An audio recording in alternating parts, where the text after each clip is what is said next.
ठीक है भाई, तो मॉडल टेस्ट पहला आपने दिया होगा, तो इसका हम लोग डिस्कशन करेंगे, चारों ऑप्शन एक्सप्लेन करते हुए आगे बढ़ेंगे। तो पहला क्वेश्चन देखते हैं, match column A and column B and select the correct option given below regarding secondary metabolites. Secondary metabolites के बारे में पूछा, पहला दिया एल्केलॉइड, और एल्केलॉइड के हमने एग्जाम्पल सुने थे मार्फिन और कोडीन, तो बिल्कुल ठीक बात है। एल्केलॉइड का एग्जाम्पल हो गया कौन सा, यहाँ कोडीन दिया हुआ, तो ए का पहला हो गया। पॉलीमेरिक सब्सटेंस, जैसे गम का नाम सुना होगा, रबर का नाम सुना होगा, सेलुलोज का नाम सुना होगा, तो पॉलीमेरिक सब्सटेंस कौन से हो गए, यहाँ पर गम दिया। टॉक्सिन, एब्रिन और रिसिन का नाम सुना होगा, सी में थर्ड हो जाएगा। और लैक्टिन का नाम है कॉन वैलिन ए, तो ए में पहला, बी में दूसरा, सी में तीसरा, डी में चौथा, सही आंसर कौन सा जाएगा, फोर्थ। नेक्स्ट क्वेश्चन पर चलते हैं, क्वेश्चन नंबर सेकंड। और सेकंड नंबर क्वेश्चन क्या कह रहा भाई, पढ़ना जरा एक बार। सेकंड नंबर क्वेश्चन कह रहा, identify the meiotic stage in which the homologous chromosomes separate while the sister chromatids remain associated at their centromere. जब पढ़ा था मियोसिस, तो मियोसिस पढ़ा था मियोसिस फर्स्ट और मियोसिस सेकेंड। मियोसिस फर्स्ट में 4 स्टेज के नाम, prophase first, metaphase first, anaphase first और टीलोफेज फर्स्ट। प्रोफेज फर्स्ट में हम पढ़ते हैं कि जो क्रोमोसोम होते हैं पेयरिंग कर लेते हैं, होमोलॉगस क्रोमोसोम पेयर्ड हो जाते हैं, ऐसा जाइगोटिन अवस्था में सुना था। तो ये खैर सवाल ये पूछा कि कौन सी अवस्था है जहाँ क्रोमैटिड तो जुड़े रहते हैं लेकिन होमोलॉगस क्रोमोसोम अलग हो जाते हैं, उस अवस्था को हम कहते हैं एनाफेज फर्स्ट। सही आंसर कौन सा आएगा, फोर्थ। देखो अगर ये सवाल ये पूछता कि बताओ क्रोमैटिड मियोसिस की कौन सी अवस्था में अलग होंगे, तो हम कहते हैं एनाफेज सेकेंड। क्या पूछा गया होमोलॉगस क्रोमोसोम कौन सी अवस्था में अलग होंगे, सेपरेट होंगे, तो सही आंसर हो जाएगा फोर्थ वाला, तो 102 का हो जाएगा चौथा। क्वेश्चन नंबर 103 पर चलते हैं, और क्वेश्चन ये पूछा गया, बड़ा आसान सवाल ये पूछा गया भैया कि the content of nucleolus is continuous with the rest of the dash dash dot dot as it is dot dot structure. ये आपको फिल करना है, ऐसे सवाल ही पूछे जाते हैं। तो हमने पढ़ रखा है कि न्यूक्लियोलस क्या होता है। आपने पढ़ा था कि एक वैज्ञानिक का नाम रॉबर्ट ब्राउन, क्या नाम पढ़ा था, रॉबर्ट ब्राउन। रॉबर्ट ब्राउन साहब ने 1831 में न्यूक्लियस की खोज करी थी। न्यूक्लियस एक डबल मेम्ब्रेन बाउंड ऑर्गेनल होता है, इसमें फ्लूइड भरा होता है, उसको हम न्यूक्लियोप्लाज्म कहते हैं। यहीं पर एक नॉन मेम्ब्रेनस स्ट्रक्चर पाया जाता है जिसको न्यूक्लियोलस कहते हैं। चूंकि यहाँ मेम्ब्रेन नहीं होती तो जिसका कंटेंट है वो बाकी साइटोप्लाज्म, ये सेल है और बाहर क्या भरा, साइटोप्लाज्म, तो इसका कंटेंट कंटिन्यू रहता है। तो उस the content of nucleus the continuous with the rest of the nucleoplasm. और न्यूक्लियस कैसा होता है, मेम्ब्रेन लेस स्ट्रक्चर होता है, तो मेम्ब्रेन लेस स्ट्रक्चर होता है। सही आंसर कौन सा जाएगा, 103 का सेकेंड आंसर। दोबारा बोल दे रहे हैं कि न्यूक्लियोलस एक मेम्ब्रेन लेस स्ट्रक्चर है, कोई मेम्ब्रेन नहीं पाई जाती, जिसकी वजह से उसका कंटेंट न्यूक्लियोप्लाज्म के साथ में क्या होगा, कंटिन्यूस। और एक बात, न्यूक्लियोलस का बड़ा फेमस सवाल है कि active site for RNA synthesis, याद जरूर रखना, न्यूक्लियोलस के लिए क्या बोला, आरएनए की सिंथेसिस के लिए एक्टिव साइट होता है न्यूक्लियोलस। ये बात आपको 2-3 बातें पूरी। न्यूक्लियस के अंदर मेम्ब्रेन लेस स्ट्रक्चर, इसका जो कंटेंट है न्यूक्लियोप्लाज्म के साथ कंटिन्यूअस रहता है। और अगली बात, जो न्यूक्लियोलस है उसको कहते हैं active site for RNA synthesis. इतनी बातें आपको जरूर पता होना चाहिए। तो 103 का सही आंसर कौन सा जाएगा, सेकंड वाला। क्वेश्चन नंबर 104 पर चलते भाई। 104 नंबर क्वेश्चन क्या कह रहा, सवाल नंबर 104 ये कह रहा है, पढ़ना एक बार। एक complex of ribosome attached to a single strand of mRNA is known as. बड़ा 2-3 बार ये सवाल पूछा गया भैया, एक धागा है इसको बोलते हैं एमआरएनए, और राइबोसोम की 2 सब यूनिट होती हैं। अगर राइबोसोम 2 प्रकार का, एक तो 70S और दूसरा 80S। 70S में 2 सब यूनिट 30S और 50S, और यहाँ 2 सब यूनिट, एक को बोलते हैं 40S और दूसरे को बोलते हैं 60S, ऐसा सुना होगा।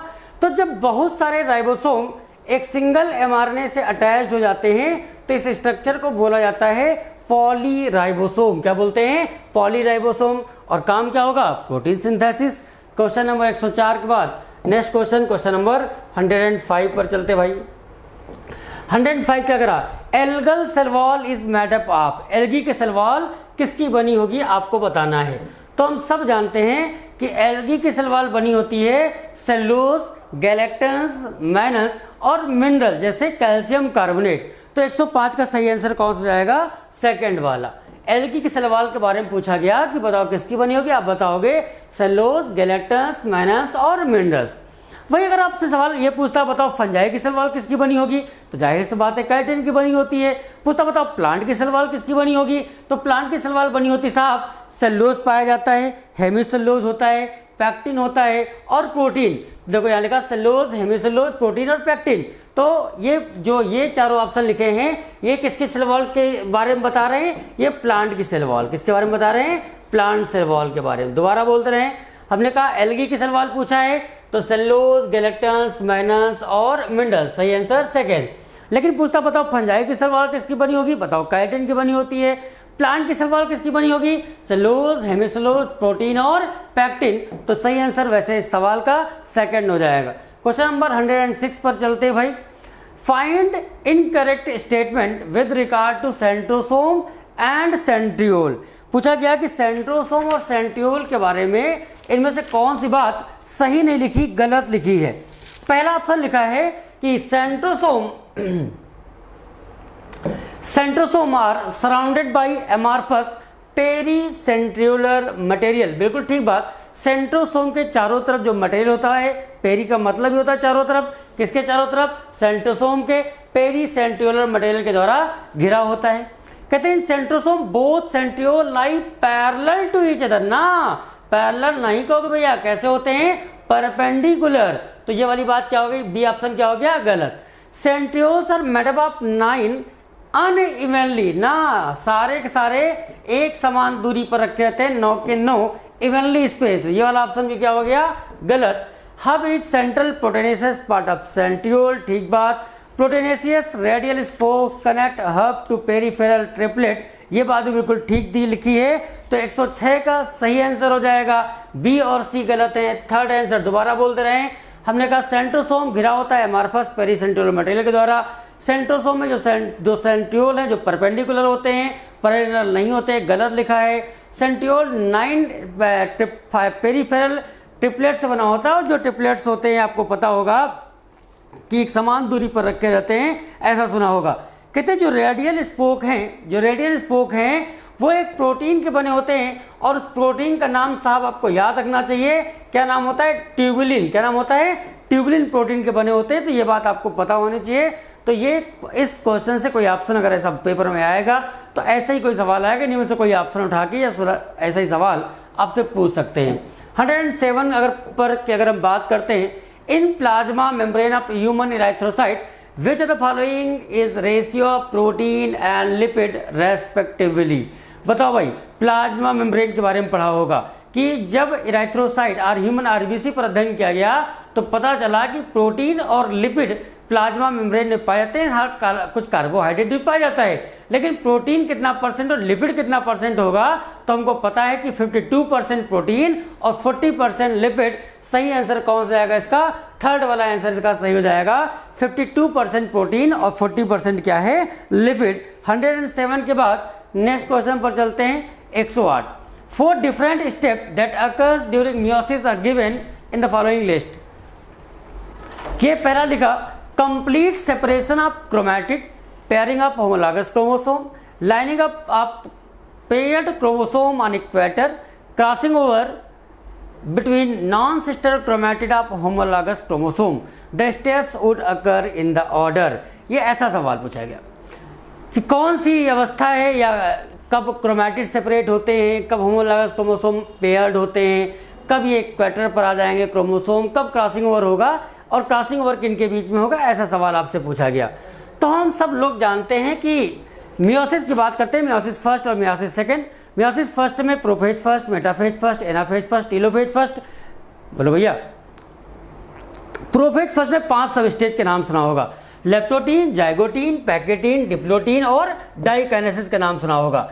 तो जो जाइगोटीन अवस्था होती है प्रोफेज में, वहां पर क्या होता है, जो क्रोमोसोम होते हैं उनकी पेयरिंग हो जाती है, पेयरिंग ऑफ होमोलॉगस क्रोमोसोम।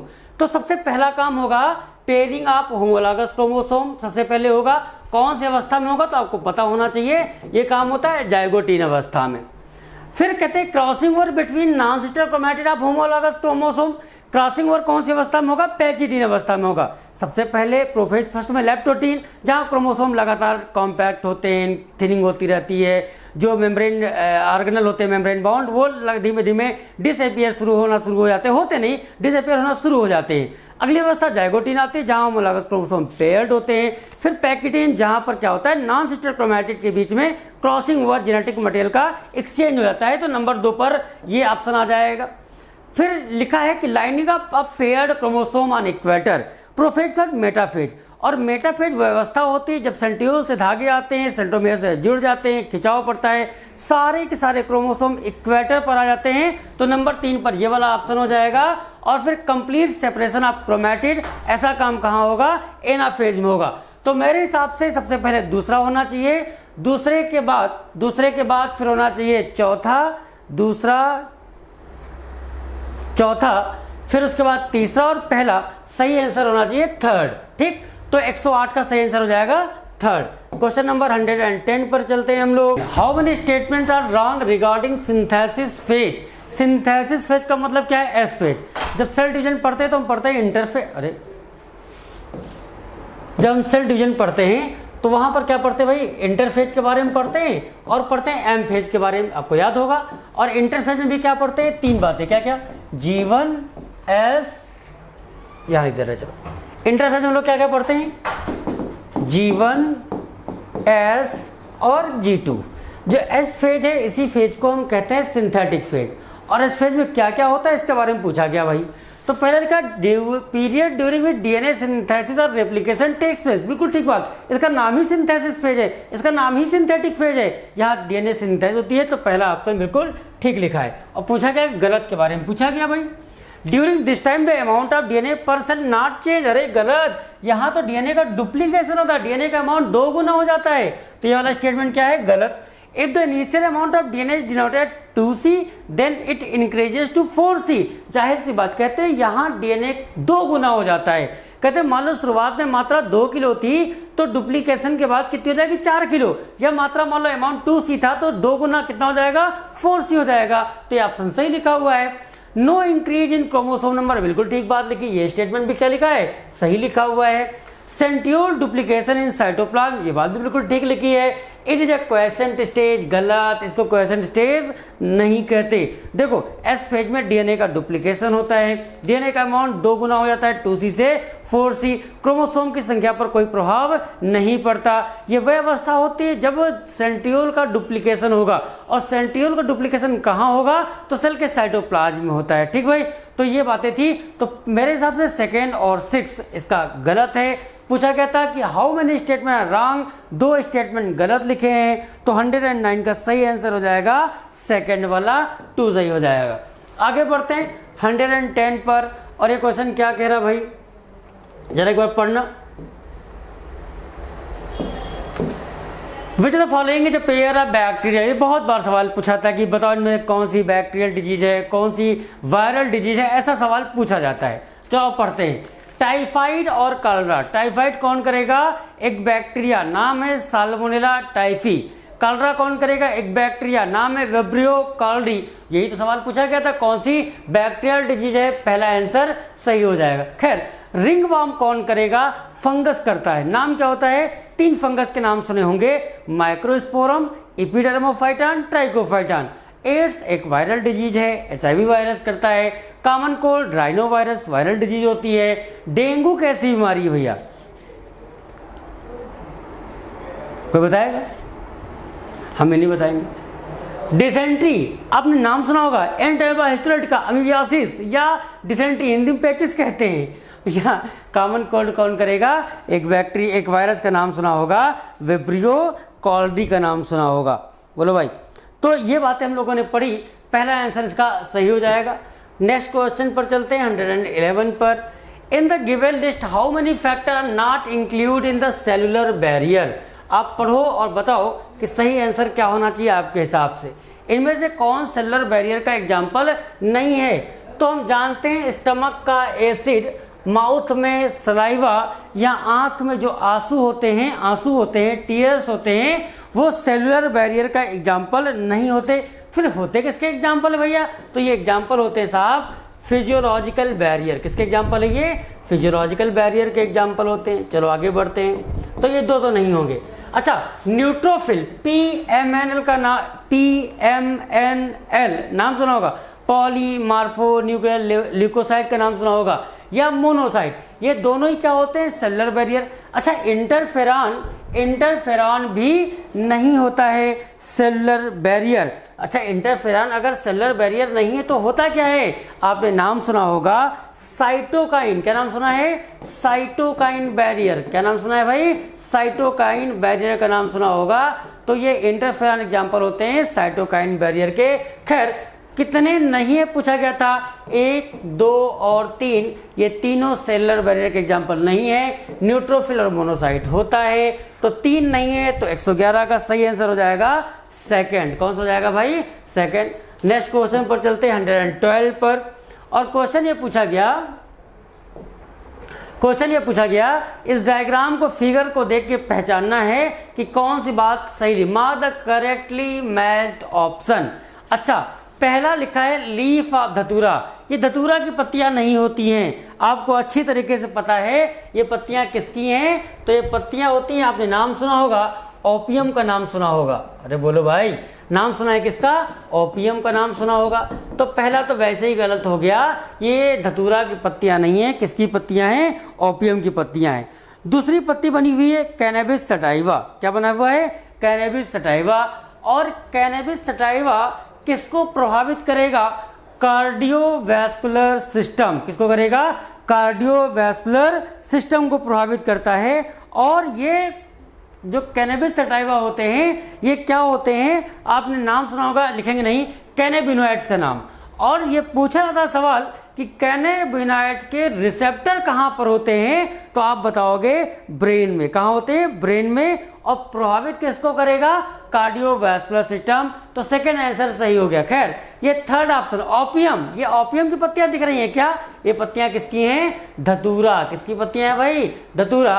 तो ओनली सेकंड सही है, सेकंड ऑप्शन इसका सही हो जाएगा 112 का। 113 पर चलते हैं। और सवाल ये पूछा गया, how many of the following is या आर करेक्ट अबाउट टाइफाइड? पहली बात, it is caused by streptococcus typhi. गलत भैया, बताओ कौन करता है? कोई बताएगा? टाइफाइड साल, अरे क्वेश्चन पहले पहुंच गए।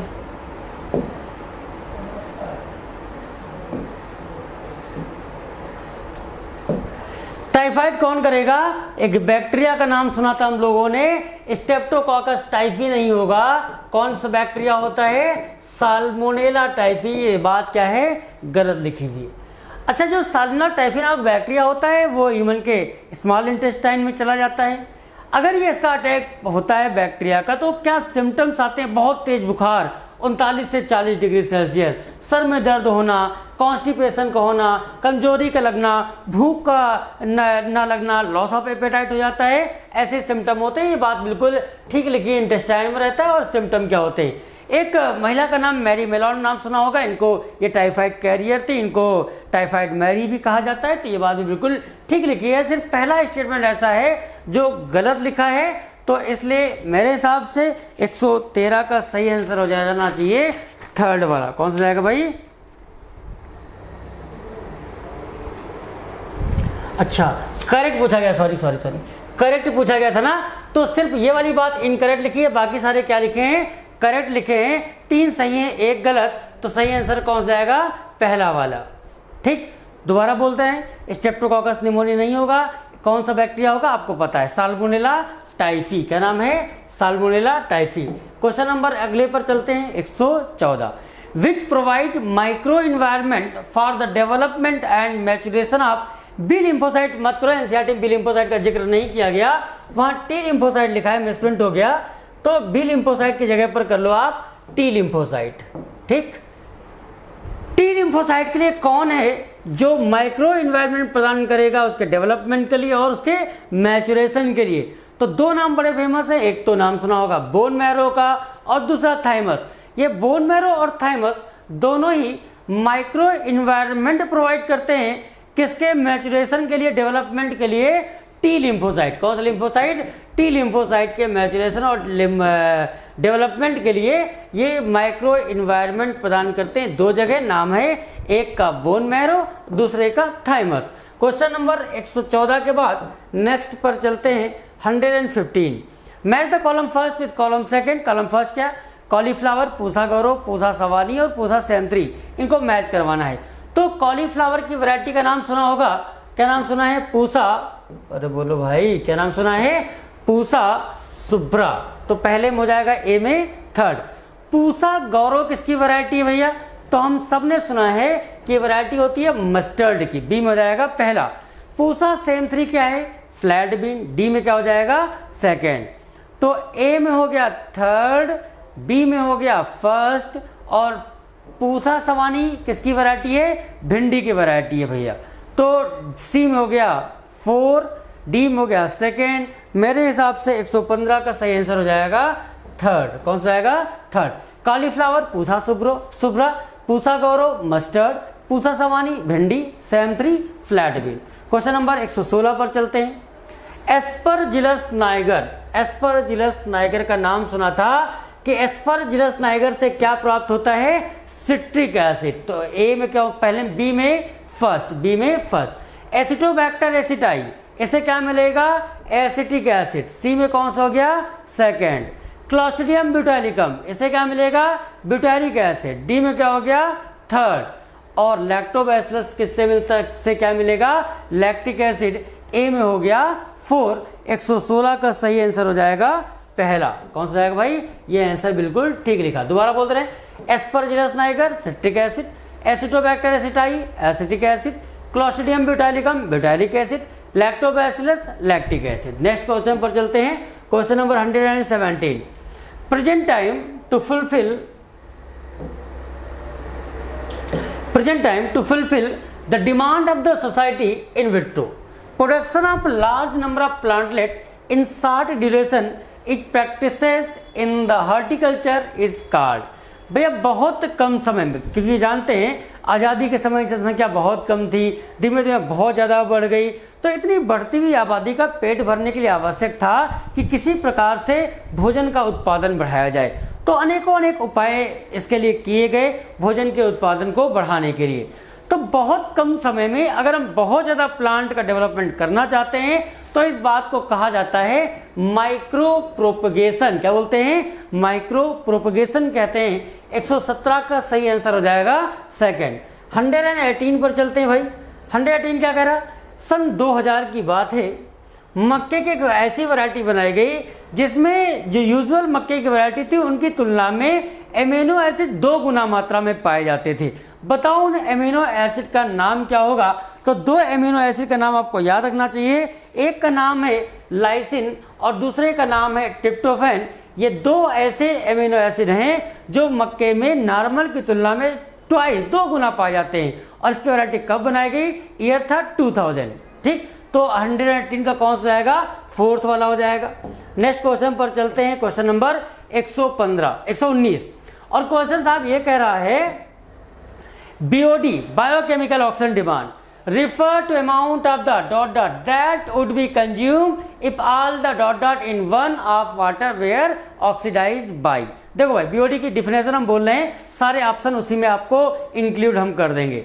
BOD क्या कहता है, बायोकेमिकल ऑक्सीजन डिमांड, कहते हैं 1 लीटर पानी में मौजूद ऑर्गेनिक मटेरियल को बैक्टीरिया के द्वारा कंप्लीटली कंज्यूम करने के लिए जितनी ऑक्सीजन की डिमांड होगी वह डिमांड कहलाती है साहब बायोकेमिकल ऑक्सीजन डिमांड। तो BOD refer to amount of oxygen that would be consume if all the organic matter in litre में उन्होंने डिफिनेशन बताया था in 1 litre of water were oxidize by bacteria. तो सही आंसर इसका हो जाएगा सेकेंड। अब बाकी ऑप्शन क्यों गलत है, यहाँ भी तो ऑक्सीजन ऑर्गेनिक मैटर और बैक्टीरिया लिखा है मिलीग्राम में नहीं, किसमें, लीटर में, किलोग्राम में नहीं, लीटर में, मिलीलीटर में नहीं बल्कि लीटर में। तो 119 का कौन सा आएगा, सेकंड। चलो नेक्स्ट क्वेश्चन पर चलते हैं 120। Match column first with column second and select the correct option from the code given below. Colonial, filamentous, anisogamous और यूनिसेलुलर एल्गा को आपको मैच करवाना है क्लोरेला, वॉल्वॉक्स, यूरोथिक्स और यूडोराइना। कॉलोनियल एल्गा कौन सा होता है? वॉल्वॉक्स। अरे यार, कॉलोनियल एल्गा कौन सा होता है? वॉल्वॉक्स। कैसा होता है? कॉलोनियल। फिलामेंटस कौन होता है? यूरोथिक्स होता है। एनाइसोगैमस कौन होगा? यूडोराइना होगा। और क्लोरेला कैसा है? यूनिसेलुलर होता है। तो ए में सेकेंड, बी में थर्ड, ए में सेकेंड, बी में थर्ड, सी में फोर, डी में फर्स्ट। 120 का सही आंसर हो जाएगा सेकेंड। ए में सेकेंड, बी में थर्ड, सी में फोर और डी में फर्स्ट। चलो क्वेश्चन नंबर 121। ये क्वेश्चन क्या कह रहा?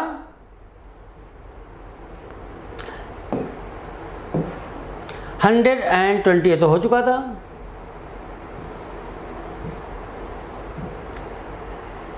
121 ये क्वेश्चन भाई क्या कह रहा? Which the following statement is correct. कौन सी बात इसमें सही लिखी है? Asexual reproduction in most brown alga is by flagellated zoospore that are pear shape. बिल्कुल ठीक बात लिखी। जो ब्राउन एल्गा, एल्गी 3 क्लास पढ़ा था, क्लोरोफाइसी, फियोफाइसी, रोडोफाइसी। क्लोरोफाइसी को हम ग्रीन एल्गा कहते हैं, फियोफाइसी को ब्राउन एल्गा और रोडोफाइसी को red alga. Brown alga Phaeophyceae में असेक्सुअल रिप्रोडक्शन किसके द्वारा होगा? जूस्पोर। फ्लैजेला की संख्या 2 होती है, अनइक्वल फ्लैजेला होते हैं, लेटरली अटैच फ्लैजेला होते हैं और का शेप कैसा होगा? नाशपाती, पियर शेप होता है। फिर दोबारा वही बात पूछा, इन ब्राउन एल्गा मतलब फियोफाइसी गैमीट्स के बारे में सेक्सुअल रिप्रोडक्शन में पूछ रहे हैं कि गैमीट कैसे होते हैं? पायरीफॉर्म होते हैं, 2 फ्लैजेला होते हैं और कैसे होते हैं? Laterally attach. तो ये बात भी सही है और ये बात जानबूझ के ऐसे दोनों ऑप्शन पास पास बनाए जिससे कि आप गैमीट और जूस पर पूछा जाए तो बहुत कंफ्यूज ना हो वहां पर, इसलिए मैंने यहाँ पर दोनों ऑप्शन एक साथ लिख दिया। ऐसा लगता है कि सवाल आपसे पूछ सकता है अगर रिप्रोडक्शन पूछेगा तो। फिर रेड एल्गा, रोडोफाइसी। फूड किसके फॉर्म में स्टोर होगा? फ्लोरिडियन स्टार्च के रूप में स्टोर होगा। और जो फ्लोरिडियन स्टार्च है उसके अगर स्ट्रक्चर की बात करी जाए तो किसके जैसा देखने को लगेगा? एमाइलोपैक्टिन और ग्लाइकोजन के जैसा देखने को मिलता है। पहला, दूसरा, तीसरा तीनों सही है। आंसर हो जाएगा चौथा, all of this. Question number 122 पर चलते हैं। The microspore develop into a male gametophytic generation which is highly reduced and is confined to only a limited number of cell. The reduced gametophyte is called. अब भाई बात करते हैं gymnosperm. किसकी बात कर रहे हैं? जिम्नोस्पर्म। और जब जिम्नोस्पर्म पढ़ा था तो वहां पर ये लाइन लिखी हुई है कि जिम्नोस्पर्म में क्या होगा? जो मेल गैमेटोफाइट होता है हाईली रिड्यूस्ड होता है, बहुत कम सेल पाई जाती हैं और उसको हम कहते क्या हैं? उसको हम कहते हैं पोलन ग्रेन। क्या बोलते हैं भाई? Pollen grain. तो सही आंसर इसका हो जाएगा सेकेंड। 122 का सही आंसर सेकेंड हो जाएगा। और चलो नेक्स्ट क्वेश्चन पर चलते हैं। 123।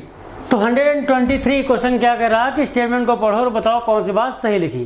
Family has a group of related genera with still less number of similarities as compare to genus and species. ठीक बात। जब हमने पढ़ा था टैक्सोनॉमिक हायरार्की के बारे में तो वहाँ हम ये पढ़ते हैं कि सबसे हाईएस्ट कैटेगरी का नाम किंगडम होता है, phylum, class, order, family, genus और स्पीसीज। तो जीनस मिलकर क्या बनाते हैं? फैमिली। बिल्कुल ठीक बात लिखी। और ये भी पढ़ा था कि जैसे जैसे स्पीसीज से किंगडम की तरफ जाएंगे कॉमन कैरेक्टर सिमिलरिटीज क्या होंगी? घटती चली जाएंगी। तो वही तो कह रहा है कि फैमिली में जीनस और स्पीसीज की तुलना में कम सिमिलरिटी पाई जाती है। बिल्कुल ठीक बात लिखी। दूसरा, सोलेनम, पिटूनिया और धतूरा, इन तीनों की फैमिली सोलेनेसी। बिल्कुल ठीक। एनिमल ऑर्डर है कार्निवोरा। तो कार्निवोरा क्या हो गया? ऑर्डर। इसमें फैमिली आती है जैसे फेलिडी और कैरिडी। ये बात भी ठीक लिखी। तो चौथा आंसर इसका ठीक हो जाएगा, सही हो जाएगा। 124 पर चलते हैं और सवाल ये कह रहा 2 स्टेटमेंट लिखे। जरा पढ़ना भाई। 2 स्टेटमेंट क्या लिखे? पहला लिखा है कि there is need to standardize the naming of living organism such that a particular organism is known by the same name all over the world। और इस प्रोसेस को कहते हैं नॉमेनक्लेचर। नाम रखने की पद्धति को नॉमेनक्लेचर कहते हैं। और पहले पॉलिनॉमियल नॉमेनक्लेचर का नाम सुना होगा, फिर बाइनॉमियल नॉमेनक्लेचर का नाम सुना जिसको कैरोलस लिनियस साहब ने बताया था, जिसमें 2 नाम आते हैं, जीनस और दूसरा स्पीसीज। इसका उद्देश्य था कि पूरी दुनिया में एक प्राणी को एक ही नाम से जाना जाए। अगर ह्यूमन है तो होमो सैपियंस के नाम से जाना जाए, आलू है तो सोलेनम ट्यूबरोसम के नाम से जाना जाए, अगर हाउस फ्लाई है तो मस्का डोमेस्टिका के नाम से जाना जाए, शेर है तो पैंथेरा लियो के नाम से जाना जाए। इसका उद्देश्य ये था। दूसरा, naming is only possible when the organism is describe correctly, this is identification. नाम तभी रख पाओगे जब पहचान पाओ, आइडेंटिफाई कर पाओ। तो पहला स्टेटमेंट भी सही है, दूसरा भी सही है, सही आंसर हो जाएगा इसका थर्ड वाला। क्वेश्चन नंबर 125 पर चलते हैं और which are the following, question पढ़ना एक बार। Which are the following statement is incorrect. In fungi asexual reproduction is by spores called conidia या स्पोरेंजियोस्पोर, स्पोरेंजियोस्पोर होना चाहिए, ओ या नहीं होगा, और zoospore. Fusion of protoplasm between two motile और non motile gamete called plasmogamy. In ascomycetes and basidiomycetes and intervening dikaryotic stage occur. बिल्कुल ठीक लिखा। अगर एसेक्सुअल रिप्रोडक्शन की बात करते हैं तो स्पोर के द्वारा होता है, वो कोलिडिया हो सकते हैं, वो स्पोरेंजियोस्पोर हो सकते हैं, जूस्पोर हो सकते हैं। और प्रोटोप्लाज्म का फ्यूजन कहलाता है प्लाज्मोगैमी। किसके बीच फ्यूजन? वो गैमीट मोटाइल भी हो सकते हैं या नॉन मोटाइल हो सकते हैं, दोनों कोई भी हो सकते हैं। कहते हैं कि वैसे तो जब फ्यूजन हुआ तो भाई जाइगोट बन जाएगा, लेकिन जब पढ़ते हैं फंगस, दो क्लास ऐसे हैं, एक बेसिडियोमाइस्टिस, दूसरा एस्कोमाइस्टिस, जहाँ फ्यूजन के तुरंत बाद, गैमीट के मिलने के तुरंत बाद जाइगोट नहीं बनता, एक मध्यावर्ती, एक इंटरवेनिंग स्टेज आती है, N+N dikaryotic stage, dikaryotic phase या डाइकैरियन कहते हैं। और ऐसा पाया जाता है साहब दो क्लास में, एक बेसिडियोमाइस्टिस, दूसरा एस्कोमाइस्टिस।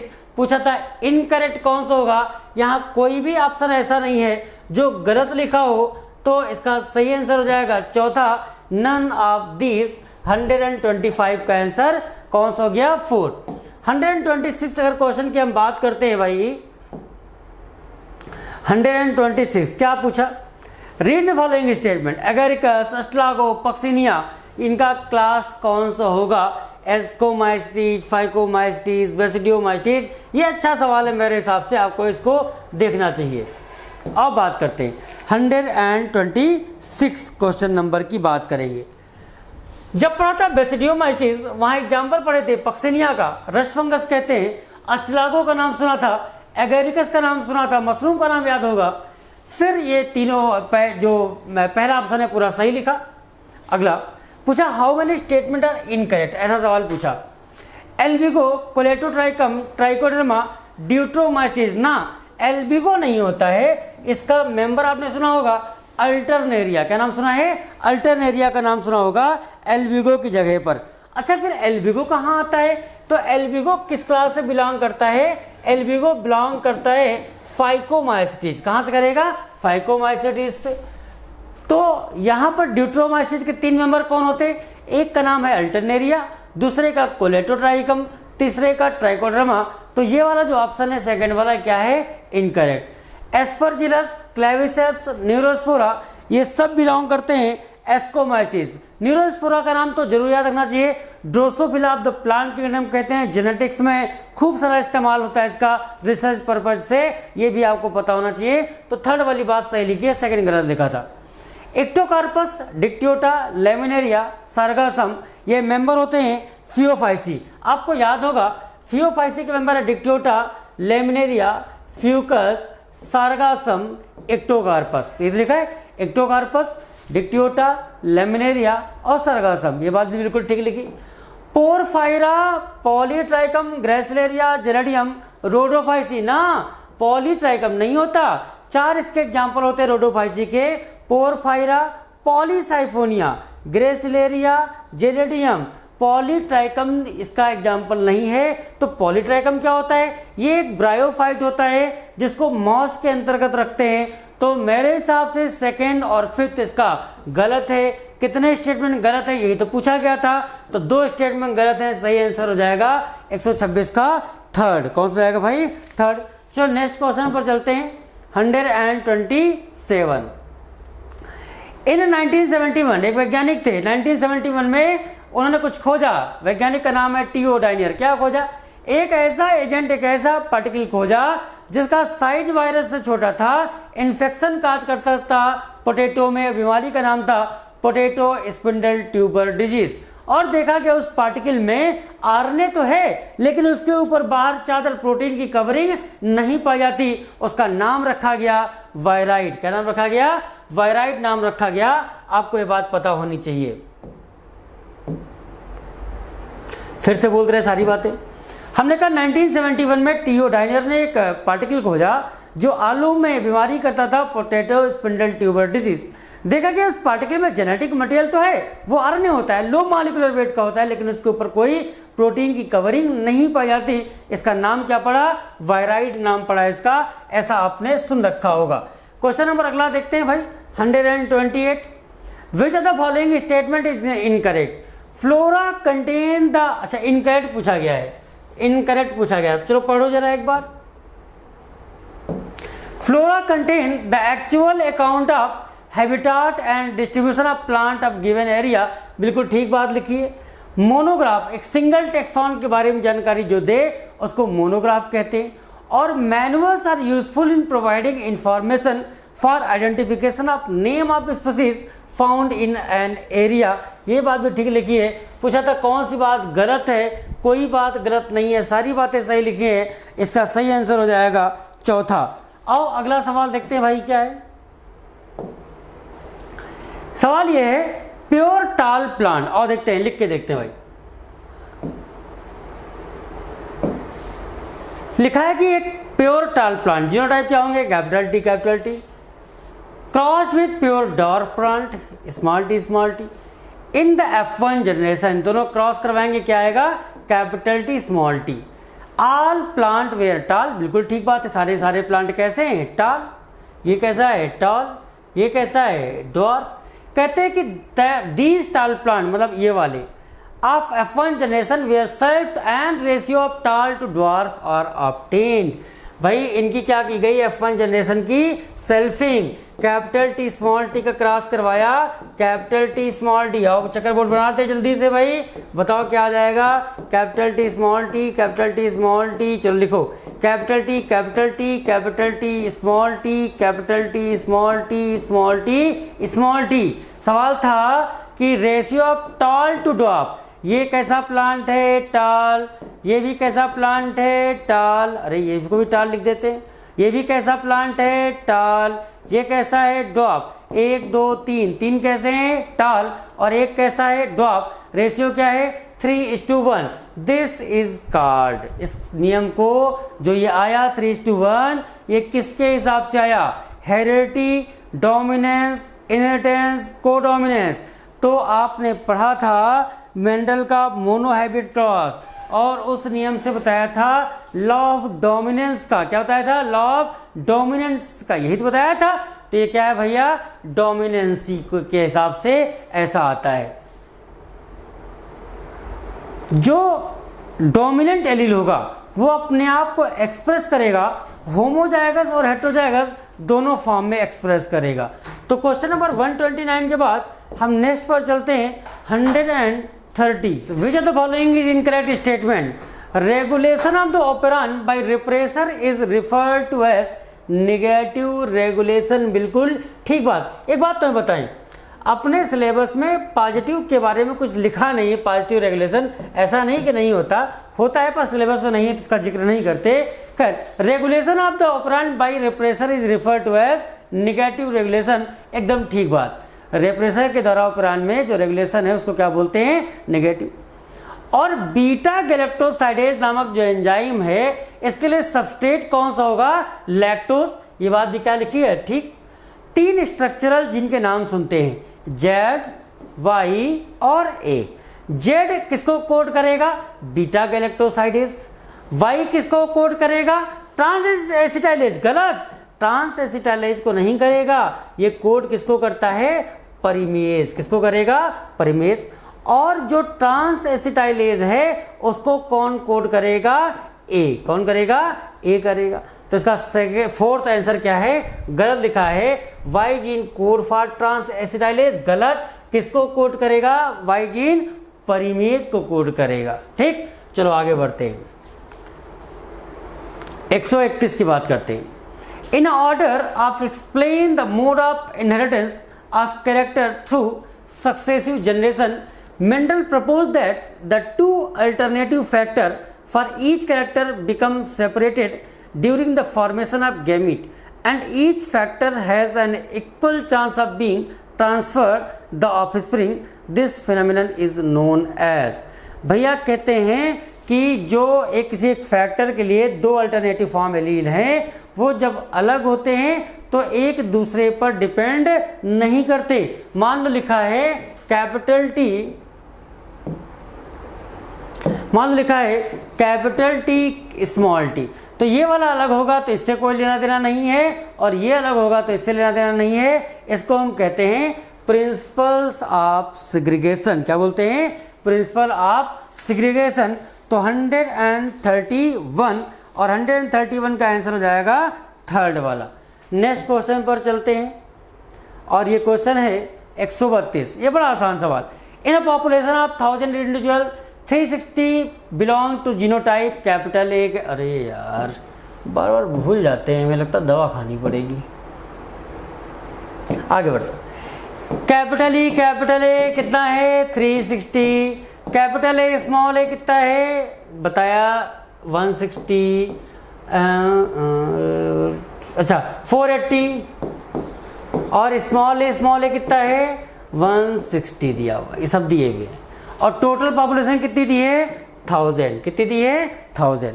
और हमने फॉर्मूला पढ़ा है P प्लस Q का whole square is equal to 1। ऐसा पढ़ा होगा? अरे बोलो भाई, ऐसा पढ़ा होगा।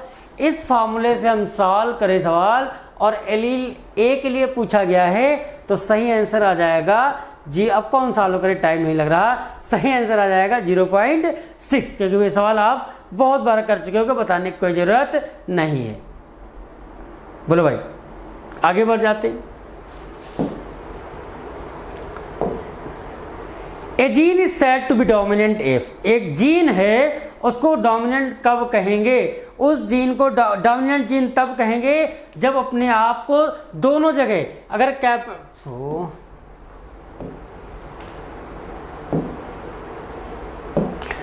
वो अपने आप को होमोजाइगस फॉर्म में भी एक्सप्रेस कर ले और अपने आप को हेट्रोजाइगस फॉर्म में भी एक्सप्रेस कर ले, तो उसको हम क्या बोलेंगे? डोमिनेंट। जैसे चाहे कैपिटल टी लिखा हो, चाहे कैपिटल टी स्मॉल टी लिखा हो, आप क्या कहोगे? प्लांट टॉल है कि डॉर्फ है? चाहे ये लिखा हो चाहे ये, आप हमेशा क्या कहोगे? क्या कहोगे? टॉल। अच्छा, हमने होमो और हेट्रो दोनों को क्यों कहा? सिर्फ होमो क्यों नहीं कहा? अच्छा बताओ, स्मॉल टी लिखा और कैपिटल टी स्मॉल टी लिखा, क्या स्मॉल टी दोनों में अपने आप को एक्सप्रेस कर पाएगा क्या? यहाँ है तो प्लांट कैसा? डॉर्फ। यहाँ आ गया तो अपने आप को एक्सप्रेस नहीं कर पाया। प्लांट कैसा है? टॉल। तो उसको हम डोमिनेंट जीन बोलेंगे जो दोनों फॉर्म, दोनों होमोजाइगस और हेट्रोजाइगस, दोनों में अपने आप को क्या कर पाए? एक्सप्रेस कर पाए। तो इसका सही आंसर हो जाएगा it express both in heterozygous and homozygous condition. इसका सही आंसर हो जाएगा 4। नेक्स्ट क्वेश्चन पर चलते हैं। 134 फ्रॉम ए क्रॉस एक बताया गया, करवाया गया, किसके बीच क्रॉस करवाया?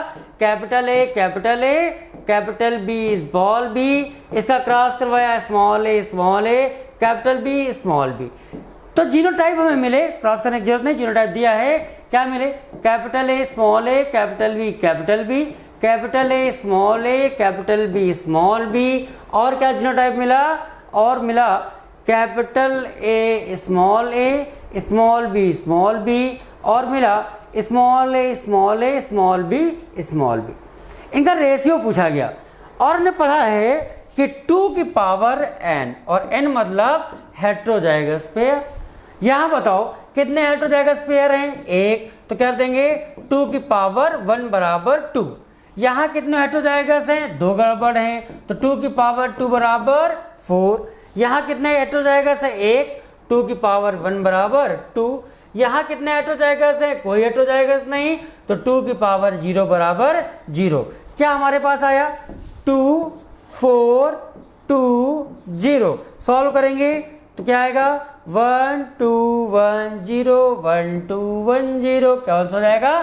पहला आंसर इसका बिल्कुल सही हो जाएगा। अब बात करते हैं क्वेश्चन नंबर 135 पर चलते हैं। Darwin finches saw a variety of beaks suited for eating large seed, flying insect and cactus seed. The ancestral stock of Darwin finches were? जब डार्विन घूम रहे थे, और डार्विन घूमने के लिए कहाँ गए थे? आपने नाम सुना होगा, गैलापागोस आइसलैंड गए थे।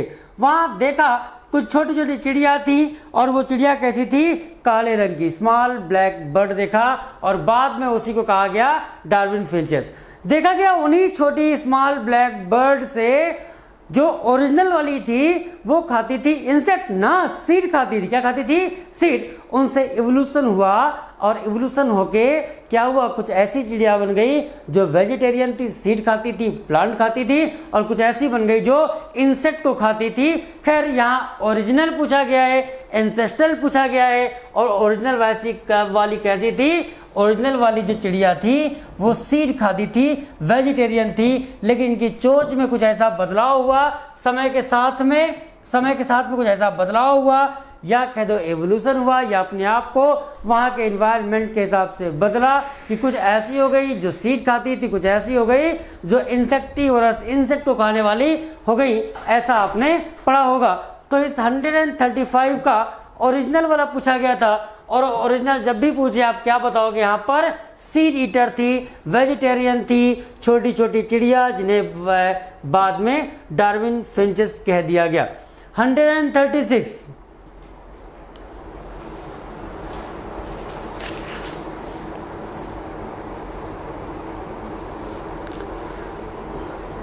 चलो भाई, the promoter site and the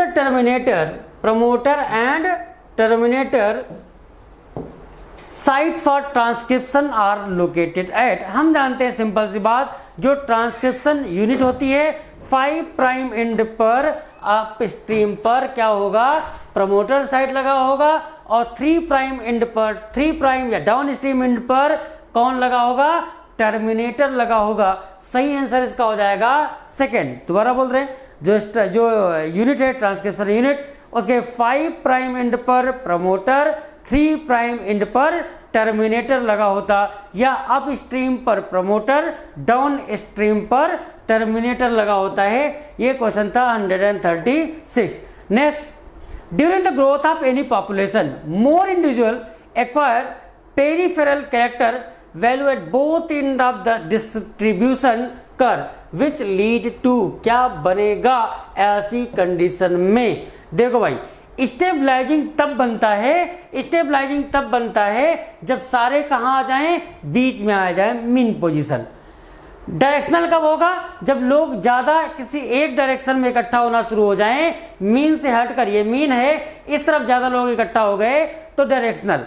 कहते मीन पर रहना नहीं चाहते कुछ लोग, मतलब बहुत ज्यादा लोग या तो इस कोने में रहना चाहते हैं या यहाँ रहना चाहते हैं, इसको डिसरप्टिव कहते हैं। और यही सवाल पूछा गया था कि पेरीफेरी पर ज़्यादा लोग हैं मीन की तुलना में, ये कंडीशन क्या कहलाएगी? कंडीशन कहलाएगी डिसरप्शन। तो 137 इसका आंसर हो जाएगा थर्ड वाला। अगले सवाल पर चलते हैं। क्वेश्चन नंबर है 138। Bacteriophage lambda, bacteriophage 5174, E coli और होमोसेपियंस के बारे में यहां पर पूछा गया। तो होमोसेपियंस में बेस पेयर कितने? अरे यार,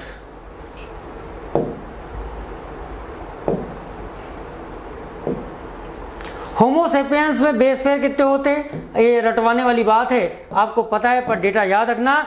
यहाँ बेस पेयर की संख्या है 6.6 इंटू 10 पावर 9 बेस पेयर होते हैं। ई कोलाई में 4.6 इंटू 10 पावर 6 बेस पेयर होते हैं। 5174 कॉलीफेज बैक्टीरियोफेज 5174 में 5386 5386 न्यूक्लियोटाइड होते हैं, और बैक्टीरियोफेज लैम्डा में 48,502 क्या पाए जाते हैं? Base pair. तो अगर बात करें 138 की, तो भैया ए में हो जाएगा सेकेंड, बी में फर्स्ट, सी में थर्ड, डी में फोर। सही आंसर कौन सा जाएगा? सेकेंड। तो 138 के बाद नेक्स्ट क्वेश्चन पर चलते हैं। क्वेश्चन है 139 और क्वेश्चन क्या कह रहा, हीमोफीलिया। अगर भाई हीमोफीलिया की बात करते हैं जहां पर फीमेल कैरियर का काम करती हैं,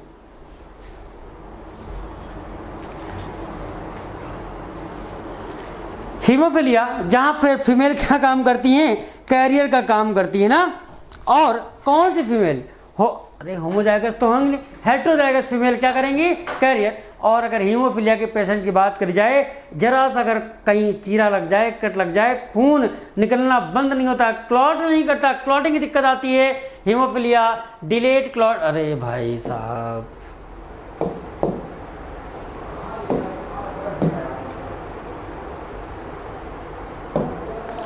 तो haemophilia delayed clotting of blood. और कैरियर कौन होगा, फिर से बोलते हैं heterozygous female. Down syndrome 139 number सवाल। डाउन सिंड्रोम अगर आपने नाम सुना होगा तो यहाँ कंडीशन क्या हो जाती है, हम जानते हैं यहाँ कंडीशन होती है ट्राइसोमी 21, 21वें क्रोमोसोम पर कोई लफड़ा होता है। क्या लफड़ा होता है हम बात नहीं करेंगे। क्या दिक्कत है, ब्रॉड कैसे पहचानोगे, broad flat face with characteristic palm crease ना। और ये पहचान किसकी है, डाउन सिंड्रोम का। अगर कोई पेशेंट आया तो ए में हो गया सेकेंड और बी में हो गया फर्स्ट। आओ लाइन फिल्टर सिंड्रोम और टर्नर सिंड्रोम की थोड़ी सी बातें कर लेते हैं।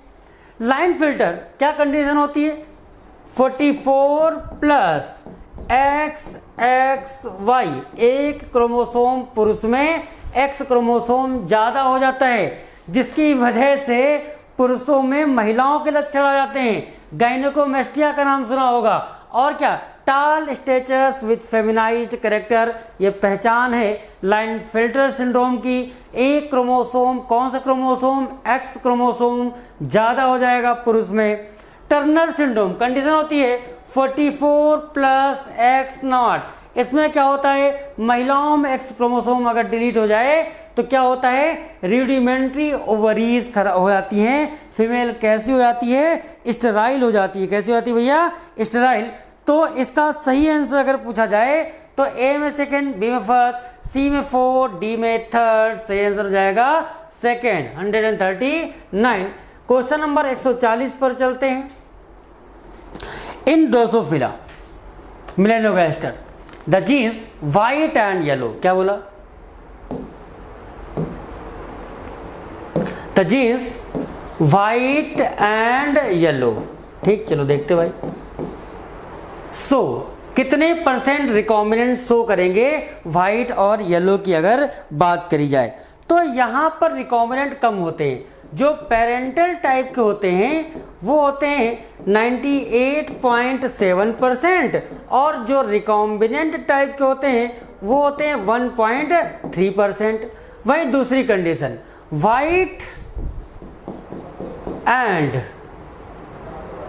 मिनिच्योर, व्हाइट एंड मिनिच्योर की बात कर रहे हैं। तो यहां पर अगर बात करें तो पेरेंटल का परसेंटेज कम हो जाता है। यहां पेरेंटल 62.8 हो जाएंगे और रिकॉम्बिनेंट कितना हो जाएंगे 37.2। पूछा क्या गया था, पहले में रिकॉम्बिनेंट और दूसरे में पेरेंटल।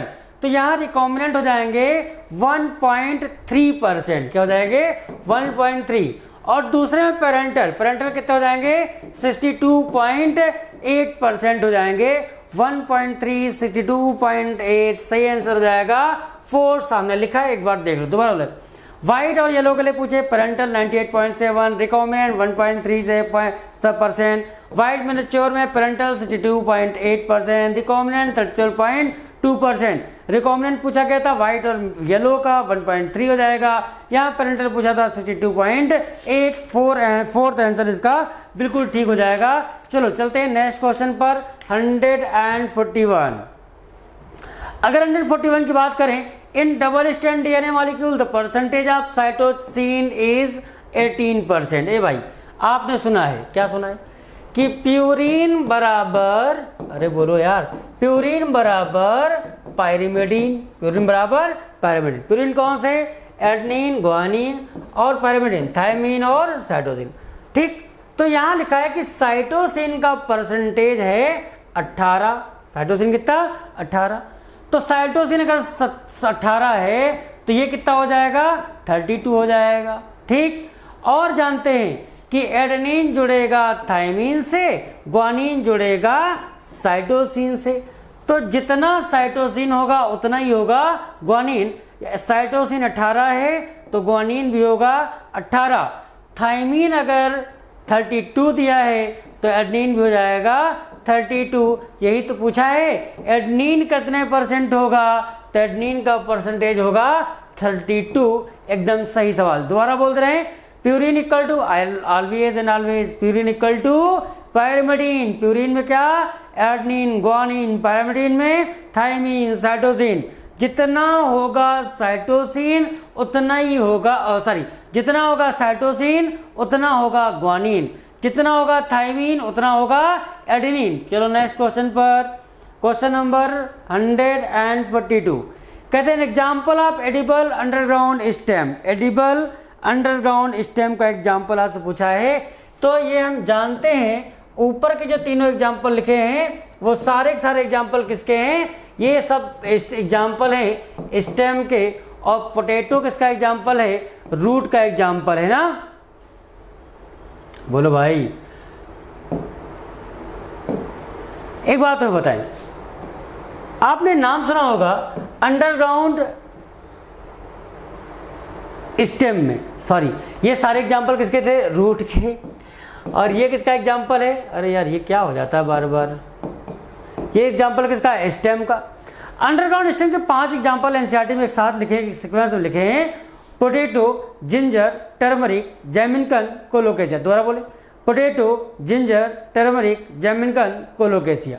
ये 5 अंडरग्राउंड स्टेम के एग्जाम्पल हैं जो एडिबल होते हैं, खाए जाते हैं।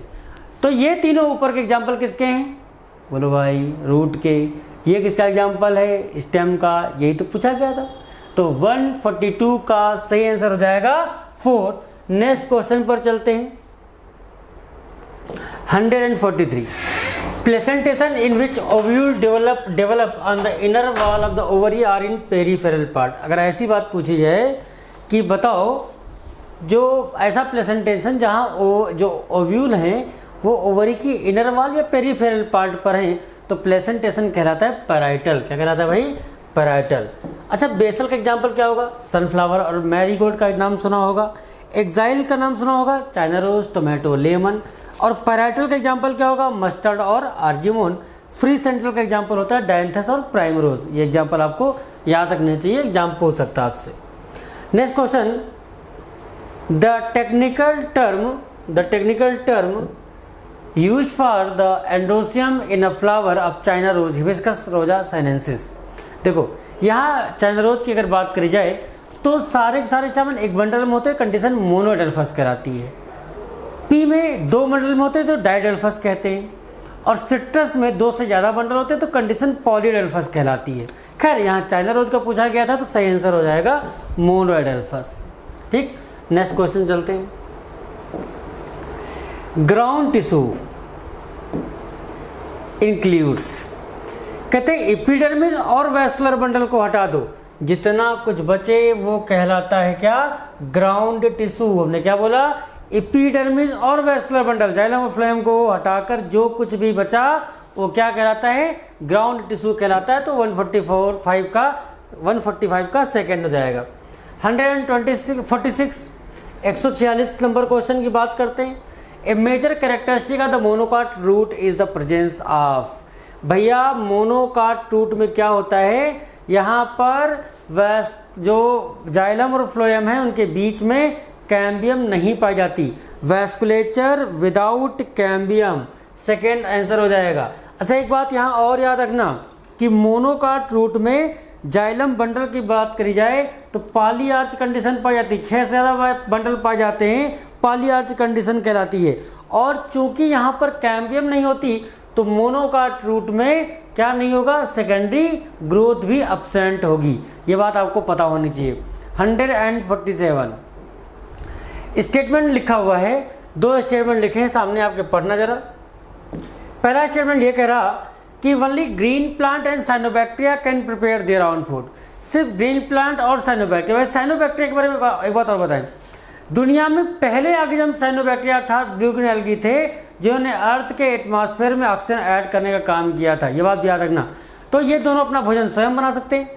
ईस्ट स्वयं के लिए जहर का काम करेगा यदि अल्कोहल कंसंट्रेशन पहुंच जाए 13%। ईस्ट फर्मेंटेशन में इस्तेमाल होता है, नाम सुना होगा, सैक्रोमाइसिस सेरेविसी का नाम सुना होगा। यदि इसका इस्तेमाल ब्रेड बनाने में करते हैं तो बेकर्स ईस्ट कहते हैं, और जब अल्कोहल बनाने में इस्तेमाल करते हैं तो इसको ब्रेवर्स ईस्ट कहा जाता है। क्योंकि दोनों स्टेटमेंट सही है तो सही आंसर हो जाएगा third, both statement first and second are correct. Next question पर चलते हैं भाई। यहाँ पर भी दो स्टेटमेंट लिखे हैं, पढ़ना जरा, पढ़ लिया होगा। स्टेटमेंट पहला, in ETS the complex 4 refer to cytochrome c oxidase, और इसमें क्या होता है, साइटोक्रोम ए और A3 साथ में 2 कॉपर सेंटर पाए जाते हैं। पहला स्टेटमेंट बिल्कुल ठीक लिखा है।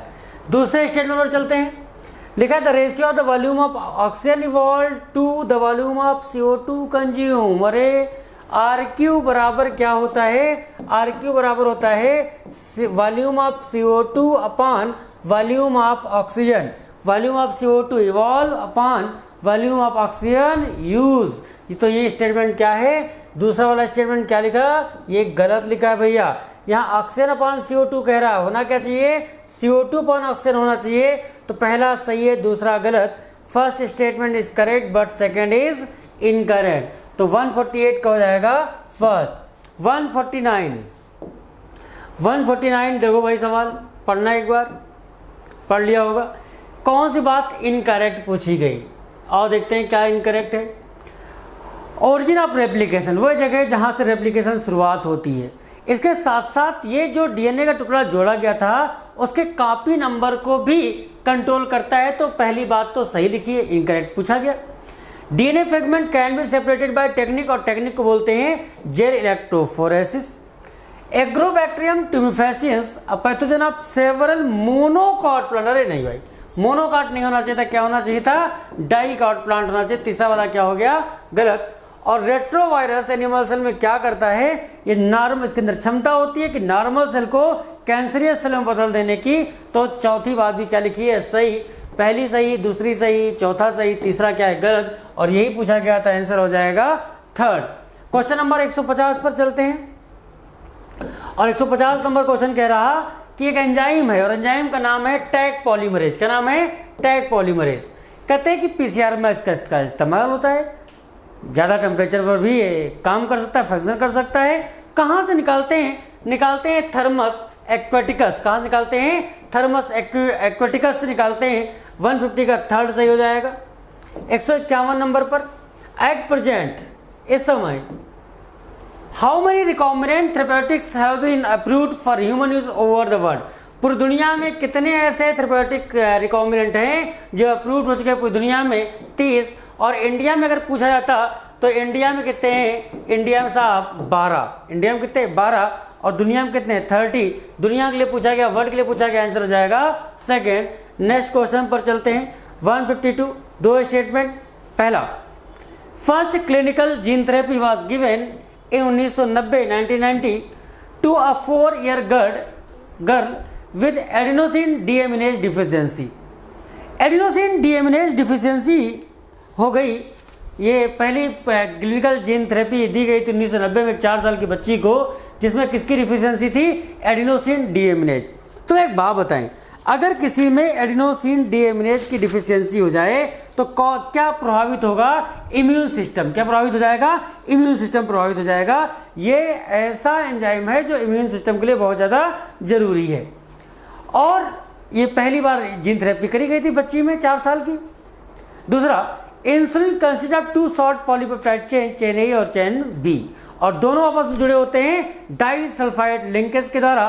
तो स्टेटमेंट पहला भी सही है और स्टेटमेंट दूसरा भी सही है। Both statement first and second are correct. सही आंसर हो जाएगा इसका थर्ड। दोबारा बोलते रहे, इंसुलिन में 2 चेन ए और चेन बी, दोनों आपस में जुड़ी होती हैं डाइसल्फाइड लिंकेज के द्वारा। 152 के बाद नेक्स्ट क्वेश्चन पर चलते हैं। 153 सवाल ये पूछा गया, ए निमेटोड मिलाटोगानी इनकोग्नेसिया, इनफैक्ट ये डॉट डॉट नहीं होगा, infect root of tobacco plant and causes a great reduction in yield. A novel strategy was adopted to prevent this infestation, which was based on the process of. तंबाकू के पौधे में एक nematode था, मिलेटोगानी इनकोग्नेसिया, जो infect कर देता था, जिसकी वजह से ईल्ड बहुत कम हो जाती थी टोबैको प्लांट की। तो इसको ठीक करने के लिए वैज्ञानिकों ने एक तरीका अपनाया। उस तरीके का नाम क्या है, आपको याद रखना चाहिए, आरएनए इंटरफेरेंस। क्या नाम है? RNA interference. ठीक, 154 पर चलते हैं। अच्छा, ये सवाल बड़ा अच्छा है और इस सवाल को मैं फिर कहता हूँ इंपॉर्टेंट, आपको इसको याद रखना चाहिए। क्राइफर्स्ट एबी ये कंट्रोल करता है कॉर्न बोरर को। ठीक, क्राइफर्स्ट एसी और क्राई सेकंड एबी ये कंट्रोल करते हैं कॉटन बोलवर्म को। ठीक, ये दोनों बातें सही, पहला भी सही दूसरा भी सही। 45% of all existing transgenic animals are mice, नहीं 45% नहीं, 95% ट्रांसजेनिक। क्या पूछा गया था? Correct, both first and second are correct. यहां पर वाली बात गलत क्यों है? 45% ट्रांसजेनिक एनिमल माइस नहीं है, बल्कि 95% से भी ज्यादा ट्रांसजेनिक एनिमल कौन से हैं? माइस है, चूहे हैं। तो 154 का सही आंसर होगा फोर्थ। और नेक्स्ट पर चलते हैं 155। सवाल ये कह रहा, the type of diffusion in which substance move across the membrane along their concentration gradient in the presence of certain carrier of ये आर नहीं होना चाहिए, of transport protein is called as. देखो भाई, डिफ्यूजन, दुनिया में प्रत्येक चीज मूव करना चाहती है अपनी ज्यादा कंसंट्रेशन से कम कंसंट्रेशन की तरफ। अगर ये किसी कैरियर प्रोटीन की मदद से हो रहा तो उसको फैसिलिटेटेड डिफ्यूजन कहते हैं। प्लाज्मा मेम्ब्रेन ज्यादा लिपिड होता है, कहते हैं ऐसे मॉलिक्यूल जो वाटर सॉल्युबल होते हैं, हाइड्रोफिलिक मोइटी के होते हैं, वो मेम्ब्रेन को आसानी से क्रॉस नहीं कर पाते, तो उनको क्रॉस करने में कैरियर प्रोटीन मदद करते हैं। बस शर्त यह है कि मूवमेंट तभी होगा जब एक तरफ कंसंट्रेशन ज़्यादा हो, दूसरी तरफ कम। ज़्यादा कंसंट्रेशन से कम कंसंट्रेशन और ट्रांसपोर्ट कहलाता है क्या? Facilitated diffusion. यहाँ कोई एनर्जी की आवश्यकता नहीं होती। फैसिलिटेटेड डिफ्यूजन भी एक पैसिव प्रोसेस है, बस कैरियर प्रोटीन की मदद से होगा, हाई से लो। और कैरियर प्रोटीन कभी ये ग्रेडियंट सेट करने में कोई रोल नहीं अदा करेगा। ऑलरेडी ग्रेडियंट सेट होगा तभी मूवमेंट को अलाउ करेगा, ऐसा आपने सुना होगा। क्वेश्चन नंबर 156 पर चलते हैं। Concentration of mineral in the soil is usually क्या? Than the concentration of mineral in root. भाई एक प्लांट है, ठीक, और इस प्लांट में बहुत सारे क्या है? मिनरल। और ये प्लांट कहाँ लगा है? मिट्टी में, सॉइल में लगा है। सॉइल में भी खूब सारे मिनरल है। भाई देखो, यहाँ अमाउंट नहीं पूछा गया, कंसंट्रेशन पूछी गई। अमाउंट तो जाहिर सी बात है मिट्टी में ज्यादा होगा, कंसंट्रेशन कहाँ ज्यादा होगी? प्लांट में ज्यादा होगी। तो क्या है? In the soil is usually lower than the concentration of mineral in the root. कौन सा आंसर सही हो जाएगा? पहला सही हो जाएगा। 156 के बाद चलते हैं 57 पर। एमाइड्स क्या होते हैं? एमाइड्स में एमिनो एसिड की तुलना में ज्यादा पाया जाता है क्या? नाइट्रोजन। यहाँ एमिनो एसिड, अरे एमिनो एसिड क्या होता है भैया? एक तरफ क्या लिखा होता है? कार्बोक्सिलिक ग्रुप, एक तरफ NH2 ग्रुप, यहाँ हाइड्रोजन लिखा होता है और कुछ लगा होता है, आपने यहाँ एल्केल ग्रुप लगा होता है। अरे सुनो भाई, तो कहते हैं कि जो एमाइड्स होते हैं एमिनो एसिड की तुलना में ज्यादा पाया जाता है। क्या ज्यादा पाया जाएगा? नाइट्रोजन ज्यादा पाया जाएगा। ठीक, क्वेश्चन नंबर 158 पर चलते हैं। पूछा गया, अच्छा सवाल है, ध्यान से देखना। Number of Calvin cycle are required to generate 2 molecule of hexose sugar. अच्छा, केल्विन साइकिल के बारे में हम जानते हैं कि जब केल्विन साइकिल में पढ़ा था हम लोगों ने, RuBp के साथ CO2 जुड़ता था। बोलो भैया, पूछा गया the number of Calvin cycle required to generate 2 molecule of hexose. एक ग्लूकोज बनने के लिए साइकिल चलती थी 6 बार, क्योंकि 6 CO2 को हमें जोड़ना था। चूंकि हमें बनाना कितना है? 2 ग्लूकोज का मॉलिक्यूल, तो 2 के लिए साइकिल कितनी बार चलेगी? 12 बार चलेगी। 158 का सही आंसर हो जाएगा। 158 का सही आंसर हो जाएगा थर्ड वाला। कौन सा जाएगा भाई? थर्ड वाला हो जाएगा। अब अगले क्वेश्चन पर चलते हैं। क्वेश्चन 159 कह रहा है, पहला स्टेटमेंट लिखा है कि carboxylation is the most crucial step of the Calvin cycle. और कार्बोक्सिलेशन मतलब CO2 का जुड़ना कहलाता है। वे CO2 is utilised for the carboxylation of RUB। बिल्कुल ठीक बात लिखी। दूसरा statement, carboxylation is catalysed by the enzyme Rubisco, most abundant protein ना, बोलो भाई, in biosphere, which result in the formation of 2 molecule of three phosphoglyceric acid. आपको याद होगा एक कंपाउंड का नाम सुना था रिबुलोज 1,5 बिस फास्फेट, नाम सुना होगा। इससे जुड़ता था कौन? CO2 in presence of enzyme, और एंजाइम का नाम क्या है? रुबिस्को। तो क्या बनता था? 3-फॉस्फोग्लिसरिक एसिड। कितने कार्बन है इसमें? 3। और कितने मोल बनते थे? 2 मोल, क्योंकि यहाँ कितने कार्बन थे? 5 कार्बन था रिबुलोज 1,5 बाईफॉस्फेट। तो पहला स्टेटमेंट भी सही है, दूसरा भी सही है। 159 का सही आंसर हो जाएगा थर्ड। कौन सा आएगा इसका? थर्ड हो जाएगा। क्वेश्चन नंबर, अगली बात, अगला क्वेश्चन चलते हैं भाई। झाड़ी बनाने के लिए पूछा गया, इन टी प्लांटेशन या झाड़ी बनाने के लिए गार्डनर क्या करते हैं? तो गार्डनर क्या करते हैं, एक हार्मोन होता है ऑक्सिन जो एपिकल डोमिनेंस करवाता है। तो गार्डनर टिप काट देते, टिप काटते रहते। और इस हार्मोन की खास बात क्या होती? अगर टिप काट दिया तो लेटरल बड की ग्रोथ होने लगती है। तो रिमूवल ऑफ एपिकल बड ये कहलाता है डिकैपिटेशन कहलाता है। और डिकैपिटेशन की वजह से लेटरल बड में ग्रोथ होती है, तो झाड़ी खुद डेवलप हो जाती है। तो पहली बात भी सही है, दूसरी बात भी सही है। सही आंसर हो जाएगा इसका 4, रिमूवल ऑफ एपिकल बड यहाँ होना चाहिए। और इसी को कहते हैं क्या? डिकैपिटेशन। ठीक, 160। नेक्स्ट क्वेश्चन पर चलते हैं भाई, 161। अच्छा क्वेश्चन है, ध्यान से देखना। Cytokine is primary concern with cell division. बिल्कुल ठीक बात लिखी। साइटोकाइन का मेन काम होता है सेल डिवीजन करवाना। इथाइलिन ब्रेक्स सीड एंड बड डोर्मेंसी। बिल्कुल ठीक बात लिखी। ABA स्टिमुलेट द ओपनिंग, अरे ना भाई, ये क्या करवाता है? क्लोजिंग ऑफ स्टोमेटा करवाता है। तो ये बात क्या लिखी है? ये बात गलत लिखी है। Ethylene initiate germination in peanut seed, sprouting of potato. बिल्कुल ठीक बात लिखी है। ABA इज सिनर्जिस्टिक ना, ये बहुत इंपॉर्टेंट है। ये क्या होता है? एंटागोनिस्टिक, अपोजिट होता है। बिल्कुल किसके अपोजिट होता है? ये जिब्रेलिक एसिड के अपोजिट होता है। कौन? ABA। तो पहला सही है, दूसरा सही है और पांचवा सही है। सॉरी, पहला सही है,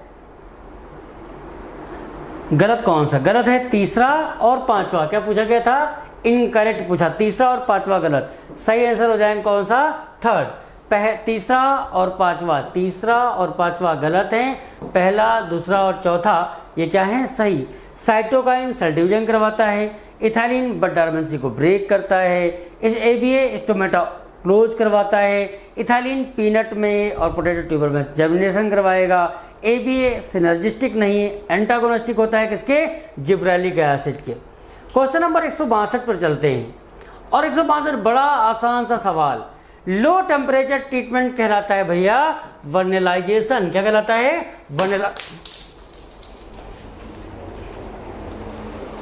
और लाइट और डार्क प्रकाश का क्या इफेक्ट होगा फ्लावरिंग पर? यह फोटोपियरिज्म कहलाता है।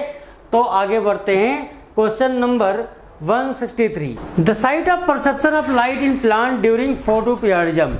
कौन है जो फोटोपियर के लाइट को मतलब परसीव करेगा, रिस्पॉन्स देगा? तो इसका सही आंसर क्या हो जाएगा? सही आंसर हो जाएगा इसका लीफ। क्या हो जाएगा भैया? लीफ। आगे बढ़ते हैं, चलो। क्वेश्चन नंबर 164 पढ़ना।